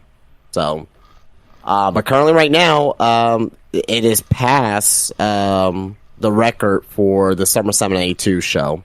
And I guess it's the biggest. It says biggest European record. So it seems like they're gonna hit at least 80,000 AEW for All In, and they're barely announcing matches now. But yeah, I don't think it's gonna get to 90,000. Some people's like, oh, it's gonna get to past 90,000. Like, well, no, there's no way that's gonna happen. But Yeah, good for Tony Khan and crew for AEW. Having a possibly the biggest wrestling event in London ever. So, So prediction, Drew. Do you think that they will eclipse the 84,000? Do you think they'll get at least to 82,000 tickets sold? Not if Lufisto has anything to do with it. No, but yeah, I think at this point they're gonna stay where they're at. I mean, they'll more than likely get, maybe a few more seats to fill, but I doubt they'll get to 90,000 or even 80,000. I think at best. I mean, all they need is just less than 700 tickets. Oh, then what the fuck do I know? They're at 79,000 already. 79,346. There's less than 700 tickets. I don't know. When it's this late at night, math doesn't seem to work well for me. But I'm just gonna go. I'm gonna be nice and say yes. Why the fuck not? All right. Yeah. 82,000. They'll get 80 for sure, but I don't know about 82. I don't know. Maybe we'll see. We'll see. All right. So X out of that. Okay. So next, yeah, I'm surprised you didn't bring this up. Kind of a big deal, a huge deal actually. Roman Reigns is injured. Yes, I forgot to bring that up. Fuck. Thank you for Roman Reigns got hurt at SummerSlam, and this is coming from Dave Meltzer. And we'll just kind of go with the grain of salt with this one, but. Roman Reigns got hurt in that match. I haven't watched the beginning of the match over and over again, but I heard it was relatively early. I don't know the nature of the injury. I just heard that he worked the match hurt. He got hurt early in the match. I saw the clip. And, I think it was off of that suicide dive that Jay did into like Roman's rib. So it may be like a rib injury, but as of right now too, as well, this is coming from Fightful Select and Sean Ross Sapp. As of right now, there aren't plans for Roman Reigns to miss his internally scheduled appearances, despite getting hurt at SummerSlam. So whatever the injury is, right? Obviously, maybe that could have done something with the match too as well. I don't know, but obviously it's not serious enough for anything to happen, like him dropping the title or anything like that. So the injury, although possibly maybe serious, it's not serious enough for him to drop the title or anything like that. So no. For anyone that isn't familiar with the spot, so like Justin just mentioned, so there was a spot in the match where Jay goes for a suicide dive. Apparently, we had some good lip readers and online. Supposedly, Jay's yelling, Joe, get out of the way. That's Roman's real name, Joe. And he, lands very awkwardly on Roman, and you just see Roman just kind of like holding his ribs and whispering something to Jay. So, from the way it looks, it's ribs, and rib injuries are no joke. Because absolutely fucking not. It's not. You can't breathe. You can barely eat. You have trouble sleeping. So, when you just move, it hurts. Yep. So I mean, it's not going to be something that's again, Roman's not going to drop the title at all. So, personally, to me, I think they should just give Roman a little bit of time off just to heal. Like obviously have him show up and do appearances, but I think at this point, the focus should be more on Jimmy and Jay, and just give Roman at least maybe a month off, maybe a half a month off. Just in my opinion, just let him heal. Don't let him do too much work. Just have him work at pay-per-views at best, and just limited shit. Just my opinion. But yeah, Roman ain't dropping shit. He's not gonna drop until Mania, supposedly, allegedly, but. Yeah, I mean, just hopefully the Chief is doing fine. That's all I gotta say. Absolutely. All right, next here, again from Meltzer, Brock Lesnar. Brock was originally advertised for one of the pay-per-views later this year, but he's not going to be on it. He's going to be gone for a while. No time soon, as far as next 4 months. Or something like that. He's not gonna be on anything at that point. So Brock, it looks like he's gonna be gone at least for the rest of the year, according to Meltzer. And I mean, to me, it's expected. I mean, it seems like Brock, leaves, after a certain time frame. It seems like after SummerSlam, he takes his 5-month break and comes back at Royal Rumble and go from there. So I don't really think this is it's news obviously, but I don't really think it's anything shocking. So right. I mean, just again, Brock, just what else does he need to do? Give him the rest of the year off, have him come back to the Rumble, have him do something at Mania. The rumor is that I think WrestleMania 41 is that they're trying to bring it to Minnesota, which is Brock's home state, hometown, and that he's thinking about retiring, in Minnesota at WrestleMania. So, which good ending to for Brock. Have him going at the Hall of Fame the night before, and then have him retire at Mania. nice way to end a career. But yeah, just there's that, and supposedly Brock is advertised for Fastlane. So again, what do you do with Brock at Fastlane? So if you're gonna do something for Brock, it needs to be something that's kind of worth his time. It needs to be a big opponent. But personally, to me, give him the rest of the year off. Let him come back at Rumble, and then rinse and repeat. Right. Yeah, I mean, yeah. If he is a retiring at WrestleMania 41 in Minnesota, that'll be a good send off for sure. But yeah, Brock ain't gonna be here for the next few months, so there you go. Well, we got a few more news stories here. Do this one here first. We did talk about some injuries earlier, like Sami Zayn and Kevin Owens. Well, another injury here, and obviously, if you watch Raw, you got an update on it. WWE Women's Tag Team Champion Sonya Deville tore her ACL during a tag team title defense versus Bianca Belair and Charlotte Flair on the July 28th SmackDown. She'll undergo a procedure on, it already happened on this past Tuesday to fix the issue. There's currently no timetable for her return to the ring. I feel so bad for Sonya. Me too. Being in the company as long as she has, and being a all company gal, you know what I mean? And for this happen to her really sucks. So I feel bad for Chelsea too.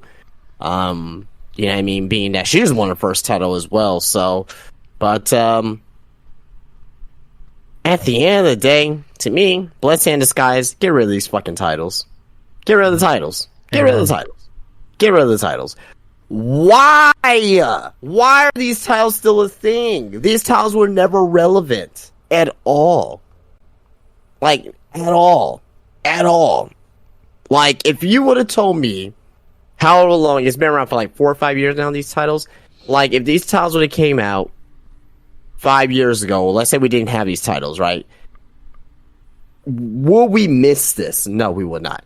What they should do is they should get rid of these titles and just create like a, I don't know, like an Intercontinental Championship or something, like a mid-card title for the women. I think that'll be better than these tag team titles. But these tag team titles are cursed. They are cursed. So but again, feel very bad for Sonya. Feel bad for Chelsea. Two women I adore on the women's roster, and the fact that that this happens to them when they win their very first titles is it's kind of a bummer to see. So, any thoughts or anything else on this here? I mean, I echo your sentiments because I feel terrible because I like Sonya. I think Sonya, is one of the better women on the roster, and I like her. I think she's very underrated, and of course I like Chelsea. We've all been on the Chelsea train of she's been one of the better, if not the best, wrestler returning under the Triple H regime because she has a character that people can invest in and that gets heat. Not to the extent of like Dom. But, it gets heat because she's playing a Karen. I think hers are more comical than Dom, but it still gets a reaction. And, Chelsea also happens to be very good in the ring. So I definitely feel bad for Chelsea as well. I think you can probably spin this negative into a positive. I hear a lot of ideas. One of the ideas could be, Chelsea could, hold tryouts to see who her next, partner can be. That seems like a very Chelsea thing to do. Also, same thing, just get rid of these belts. These belts are cursed. Nobody cares about these belts. Like you said, bring in hold on, I don't think you guys feel bad enough for Chelsea. I mean, I honestly feel terrible for Chelsea because it's like her first title in the company and this shit happens. Same thing with Sonya. But I knew you were kidding. But yeah, it does suck. I mean, bring in a mid-card title for the women's. I mean, just combine both women's championships. And if you want to have another title, just bring in a mid-card title. Bring in an intercontinental title for the women, or call it the TV title, Television Women's Championship. I don't fucking know, but bring that in. But this does suck. I feel awful for Sonya. I honestly do. So, and it's been kind of a shitty deal for her in the past year and a half, 2 years. So, yeah, just a speedy recovery for Chelsea. Hopefully, we see her back, sooner than later. Yeah. All right. Well, speedy recovery to I was gonna say Chelsea Green. I emotionally a speedy recovery for Chelsea Green, but speedy recovery to Sonya Deville for sure. Next story here, and I guess I can combine these two here. So this one here is not necessarily confirmed, but maybe confirmed-ish. Kyrie seems to be on her way back to WWE.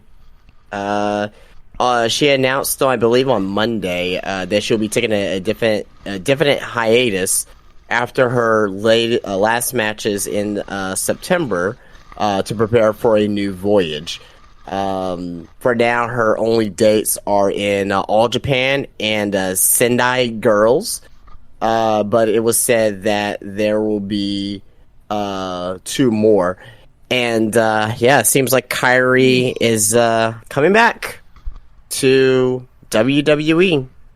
And it always seemed like there was that, even though Kyrie left, there always seemed that, that friendly, friendship with WWE. It never seemed like that Kyrie was, she definitely didn't leave on bad terms. This is like one of those situations where she left, went to Japan, she went back to Stardom, did what she needed to do over there. She put over, Mercedes, had a fucking great match in the Tokyo Dome at Wrestle Kingdom, like, potentially one of the best women's matches this year. Top 5 maybe. Best women's matches this year. And seems like she's going to be on her way back. I did not have that in my bingo card this year. So, along with that, along with her, there's also, this is coming from PW Insider here, that there were rumblings over the last few days of a potential Nia Jax return. WWE return within the company. It hasn't been said that she's at Raw tonight. This says tonight. This is from Monday, but it says at least a few different sources noticed that her name had been mentioned as of late. Again, that's coming from PW Insider. So I will say this about both. Although I'd rather have one back over the other. Honestly, you don't even really. You don't have a women's division right now, but you're not even really booking the women that you do have right now. Where's Nikki Cross? Where's Indy Hartwell? Where's Candice LeRae? Even though we saw them both on Monday, there's a lot of women that's not even being utilized right now. But you want to bring back 2 women, although one's a former champion, the other one was a former tag team champion and former NXT champion, women's champion. To me, it's like, okay, you're gonna bring these women back. What you gonna do with them? Like, are you just gonna, bring back Kyrie just to have her with Asuka and have the Kabuki Warriors back? Or are you actually gonna do something with Kyrie? Are you just gonna bring back Nia Jax just to be that, the irresistible force again, and not really have her be a main factor into anything? And Grant Nia Jax, she's in the best shape of her life. If you've seen her lately, she lost a lot of weight. She looks great. She looks fantastic, and that's very commendable. Being that I know people out there who are trying to lose weight, and you're probably looking at Nia Jax as a potential inspiration. So go on Nia Jax, but that does not mean that I want to see her back in the company. I'd rather see Kyrie, but at the same time as well, is like you're bringing these women back and you got other women on the roster that you're not even utilizing either. So, I don't know, Drew. What do you think about this here? Potentially Kyrie and Nia Jax coming back to WWE. Well, I'll talk about Kyrie first, because I like Kyrie. I've always liked Kyrie. You bring up an interesting point. It's like, your women's division is kind of like, in limbo at the moment, where you don't even really know what to do with even your best women, so you're bringing in more women. Yeah, exactly. So, granted, we did see a Candice LeRae sighting on Raw and a Indy Hartwell sighting. So, and also Triple H is back to running things. So maybe that's a good thing. I don't know, but for Kairi, I'm excited to see her back. I mean, I think if anything, they're gonna bring her back and pair her with Asuka, which I can't complain because I like them as a tag team. I mean, why not put them together? So we'll see. And also with the news of Chelsea and Sonya, so maybe they're gonna have a tournament, or hopefully in our cases they'll answer our prayers and just throw away those fucking titles. But I doubt it. So I'm excited to see Kairi back because I want to see what she can do. As for Nia, my only reaction is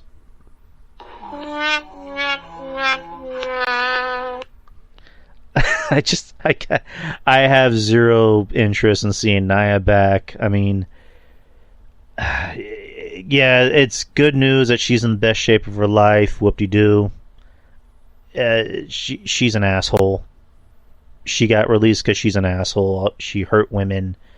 I have zero interest in seeing her back. I don't want to see her back.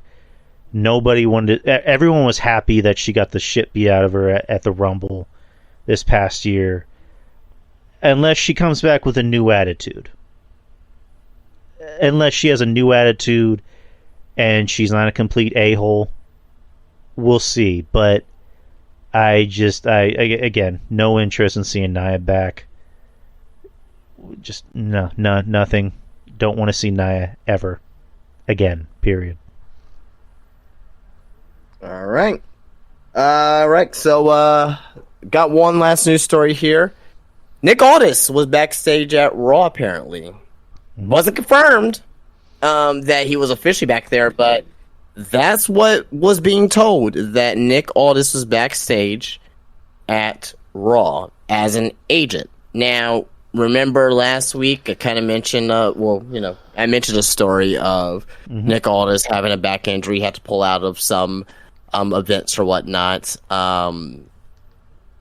Maybe he does want to be an agent. If this is true, and he was backstage, because I didn't hear any fallout from his backstage, him being backstage, or if this is 100% true.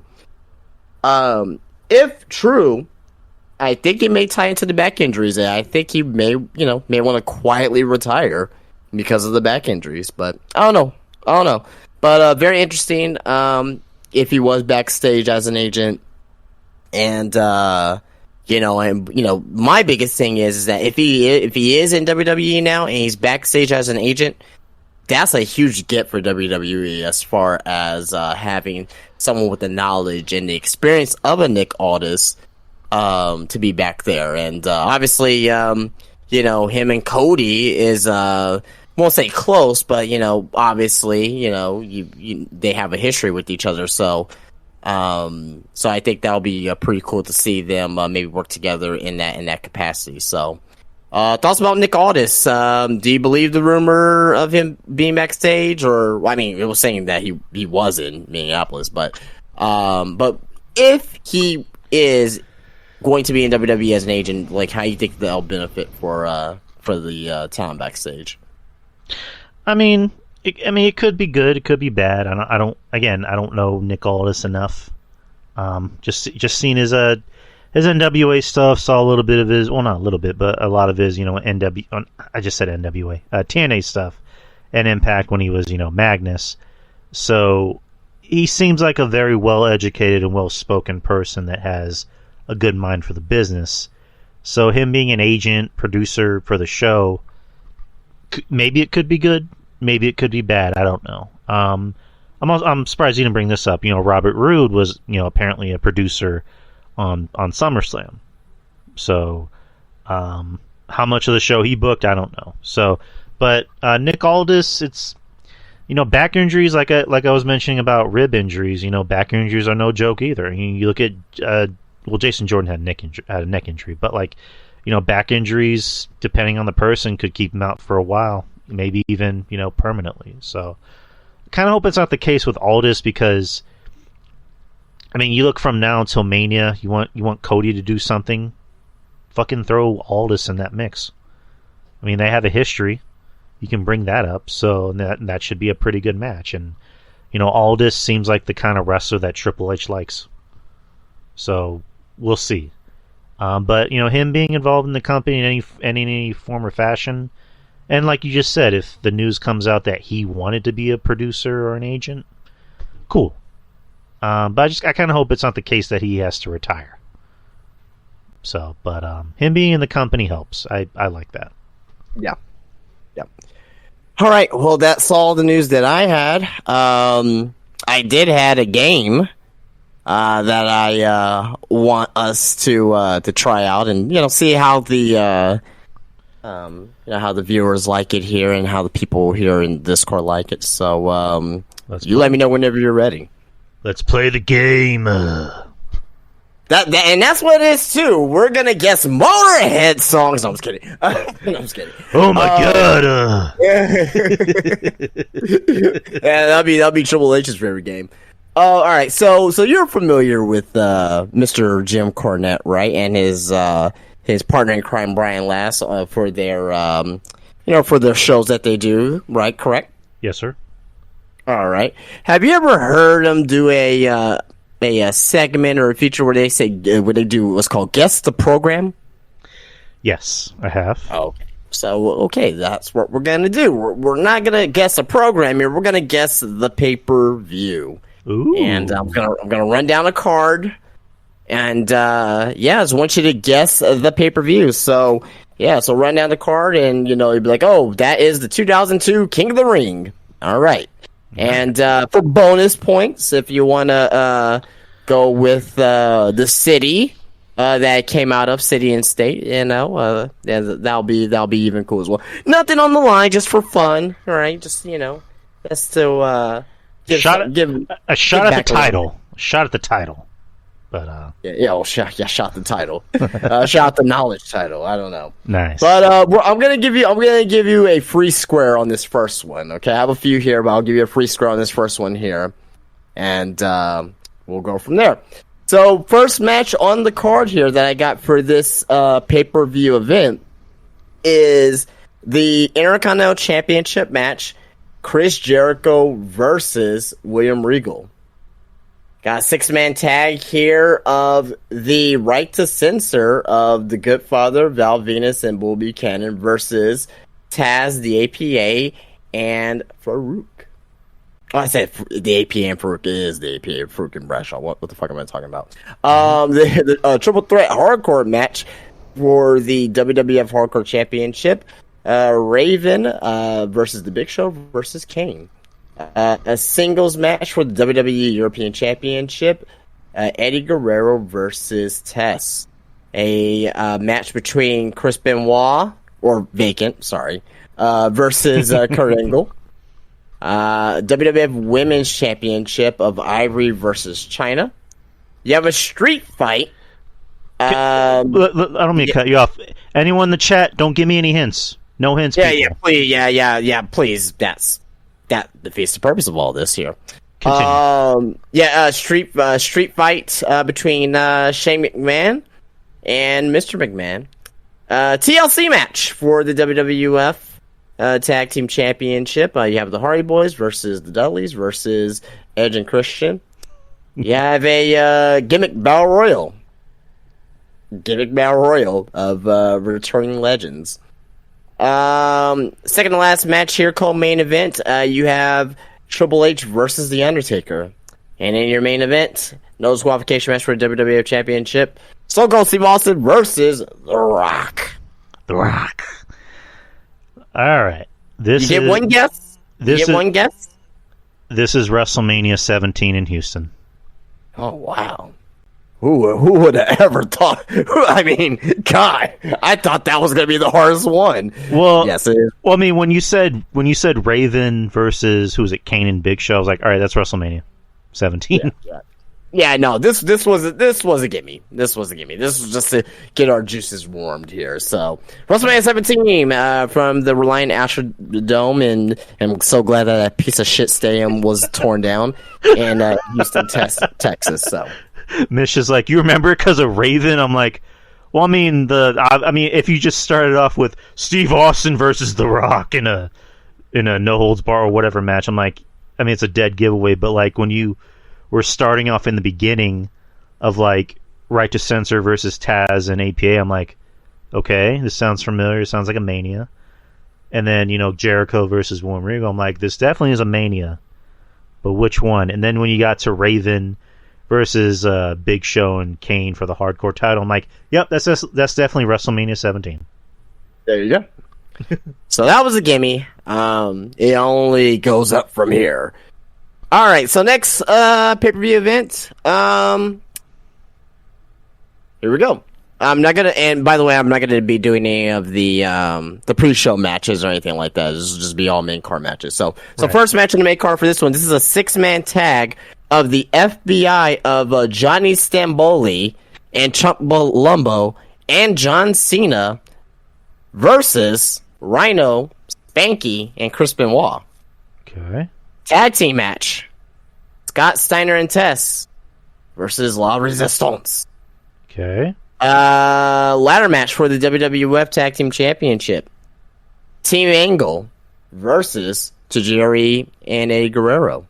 A Battle Royal for the vacant Intercontinental Championship. You have a Bikini Challenge of Sable versus Tori Wilson. Mm-hmm. You have a regular singles match of Roddy Piper versus Mr. America. You have the World Heavyweight Championship match of Triple H versus Kevin Nash. Fail 4-way for the WWE Women's Championship. Jazz versus Jacqueline versus Trish Stratus versus Victoria. And in your main event, a stretcher match for the WWE Championship. The Big Show versus...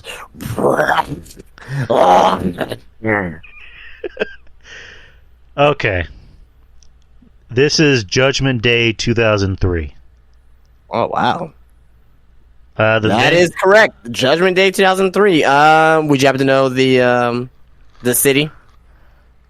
You have to guess. Is it in the East Coast or the West Coast? East Coast. East Coast. Midwest? East Coast? Well, I mean, like in the East Coast, there's Midwest and there's like East and there's Northeast. So, like, which section of the East? East Coast? I can't. God damn. Take the Midwest. It's definitely not the Midwest. Okay. No hints, people. No hints in the chat. Well, I'm asking for hints, but no hints in the chat, people. Mid-Atlantic. And I'm making sure that my phone's not in my vicinity because I'm not gonna look. Fuck. I give up. Where was it? Charlotte, North Carolina. Fuck. Okay. God damn it. Yeah, Charlotte, North Carolina. Okay, this is all fun. right. Next one, we got 2 more here. Next one. This one had no pre-show matches. Okay. For the TNA X Division Championship. Oh fuck. Austin Aries versus Samoa Joe. Hernandez versus Kid Cash. Tag team match: Robbie E and Robbie T versus Devon and Garrett Bischoff. 3-way match to determine the normal contender for the TNA Heavyweight Championship. Jeff Hardy versus Mr. Anderson versus Rob Van Dam. James Storm versus Crimson. Singles match for the TNA Knockouts Championship. Gail Kim versus Miss Tessmacher. A no disqualification match of Joseph Park versus Bully Ray. Co-main event for the TNA Tag Team Championship. You got Bad Influence of Kazarian Christopher Daniels versus AJ Styles and Kurt Angle. And the main event for the TNA World Heavyweight Championship. Sting versus Bobby Roode. Oh, God. Yeah, it's TNA, so I'm not gonna... fuck. So, it was Jeff Hardy and Mr. Anderson and earlier in a match, and Van Dam. So this is more than likely in 2010. It sounds like it was before Jeff turned heel and did the Antichrist of Professional Wrestling bit. So it was before Bound for Glory. God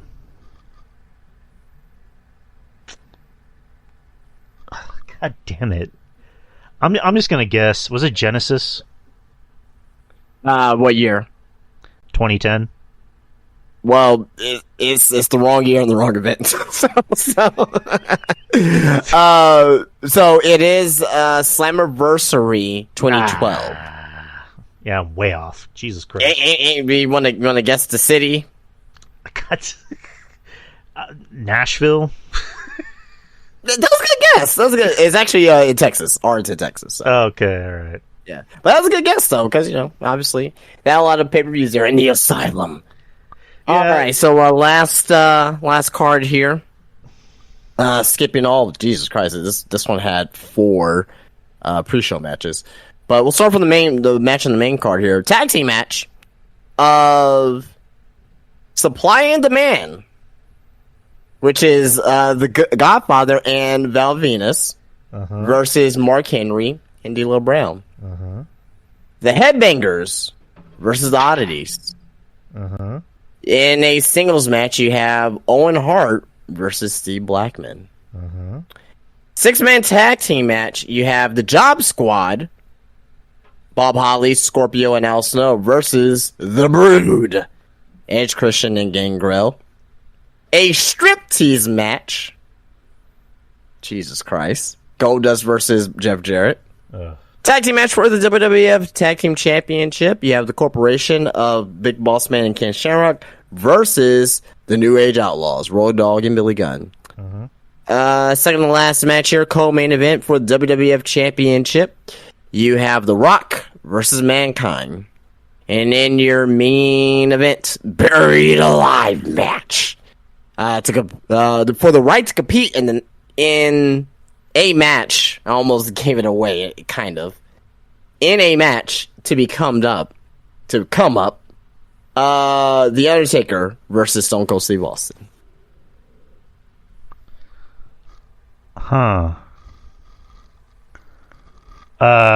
Fuck me. Wait. You said the previous match was The Rock versus Mankind? For the WWF Championship. Okay. And the main event was a Buried Alive match with Taker and Austin. Taker and Austin, yeah. Oy. Okay.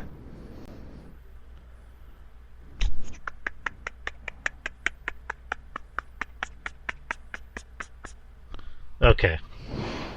Was this before Mania? No. So this is after Mania? After Mania. Jesus Christ. Man, my memory is not as sharp as it used to be.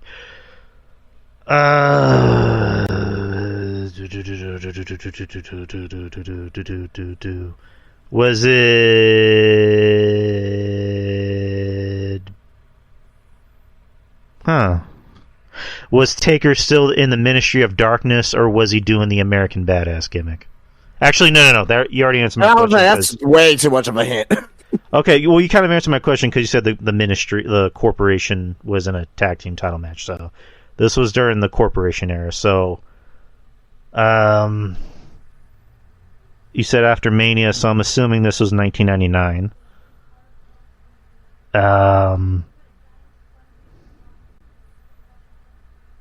Jesus Christ. Fuck it. Backlash? What year? 99. 99. No, unfortunately. It is Rock Bottom from 1998. December 13th, 1998. Now, I kind of hesitate if you said after Mania. It was after Mania, technically. but it wasn't, to me, I didn't really say before Mania because it wasn't the turn of the new year. Well, I mean, anything in December is kind of vaguely close to the new year, but it's just, I do remember the pay-per-view, Rock Bottom. It was after Survivor Series when The Rock won the title in that tournament, and then he became Corporate Rock, and that was when they were beginning, the Mankind feud, and putting him over. Yeah. But I don't remember the Steve Austin and Taker match. The Barry Live match? I don't remember that match at all. Oh, wow. I remember that like it was fucking yesterday. Yeah. But, yep. That was it, though. That's all I have for now. That was fun. Yeah. It's a little something different. We should do that more. Cool. But all right, that is the show, people. We did we did 2 hours and 15 minutes, and that guess the card was a lot of fun. Yeah, I mean, it was stressful, but it was a lot of fun. But yeah. You can thank Brian Lass and Jim Cornette doing the guest the program. So which is if you haven't listened to it, I think they have like a whole omnibus about it on the YouTube channel. So you can listen to it, and it's fun listening to their cards, and you're trying to guess like the year as well, and especially for somebody like me who knows like wrestling history like from like the 60s and the 50s, and it's trying to put like 2 and 2 together with certain cards. So fun shit. Yeah. Maybe I might try that on you on Saturday. You never know. But anyways, thank you guys. Thank you guys for listening. And this Saturday will be the Q&A. I think from now on we're just going to stick to doing only one Q&A show a month. Just primarily just so we can get more questions in. And it works out better that way. But if you haven't already, send in your questions. If you have, send some questions. If you want to send more, please. And just remember, make the questions fun. Just make them fun so we can all have fun. We always have fun with these Q&A shows. But thank you to everybody for listening. Thank you to the Soup family, all our brethren. Thank you, Mish. Thank you, Andrew Karlik, who just had a show earlier, and I'll be on his show pretty soon. He had Jeff Lippman on, another friend of the show. And nice. Thank you, RJ. Thank you, Monty. Thank you, Ruben Prime. And our other friends of the show. Thank you, John Draper and Breaking the Apocalypse, B Show, and Shaheen, who's made the artwork for the show. Yuck Nasty, who makes the music for the show. What else? Anyone I'm missing? If I'm forgetting names, please forgive me. And we will see you guys this Saturday, same time, same channel. And that's pretty much all we have, people. Justin, do you have any lasting quotes, comments you want to leave our listeners? No. You guys don't want to find me on Instagram and all that stuff. But one last thing. It was kind of not really big news, but it's kind of big news like for people here in San Antonio. And so the Izzy girl, she's gonna have her first wrestling match, and it's gonna be big news coming out on Saturday. We're gonna be doing the podcast here, the Q&A on Saturday, but it's gonna be pretty cool to see, the Izzy girl, the Bailey girl, is gonna have her first wrestling match here in San Antonio, so it's gonna be pretty cool. Awesome, look out for that, people. It's gonna happen here in SA, so it's a pretty historic moment, depending on New York. But we are done, people. We'll see you this Saturday, and you should be seeing this episode up rather soon. I'll try to get it up as soon as possible. I'll try to get up as early as tomorrow. But anyways, guys, take care. See you Saturday, and be safe. Peace. Peace. The Drew Yari Show. It's Drew Yari. It's Drew Yari. The Drew Yari Show. It's Drew Yari. It's Drew Yari. The Drew Yari Show. It's Drew Yari. The Drew Yari Show. It's Drew The Drew Yari Show. It's Drew Yari.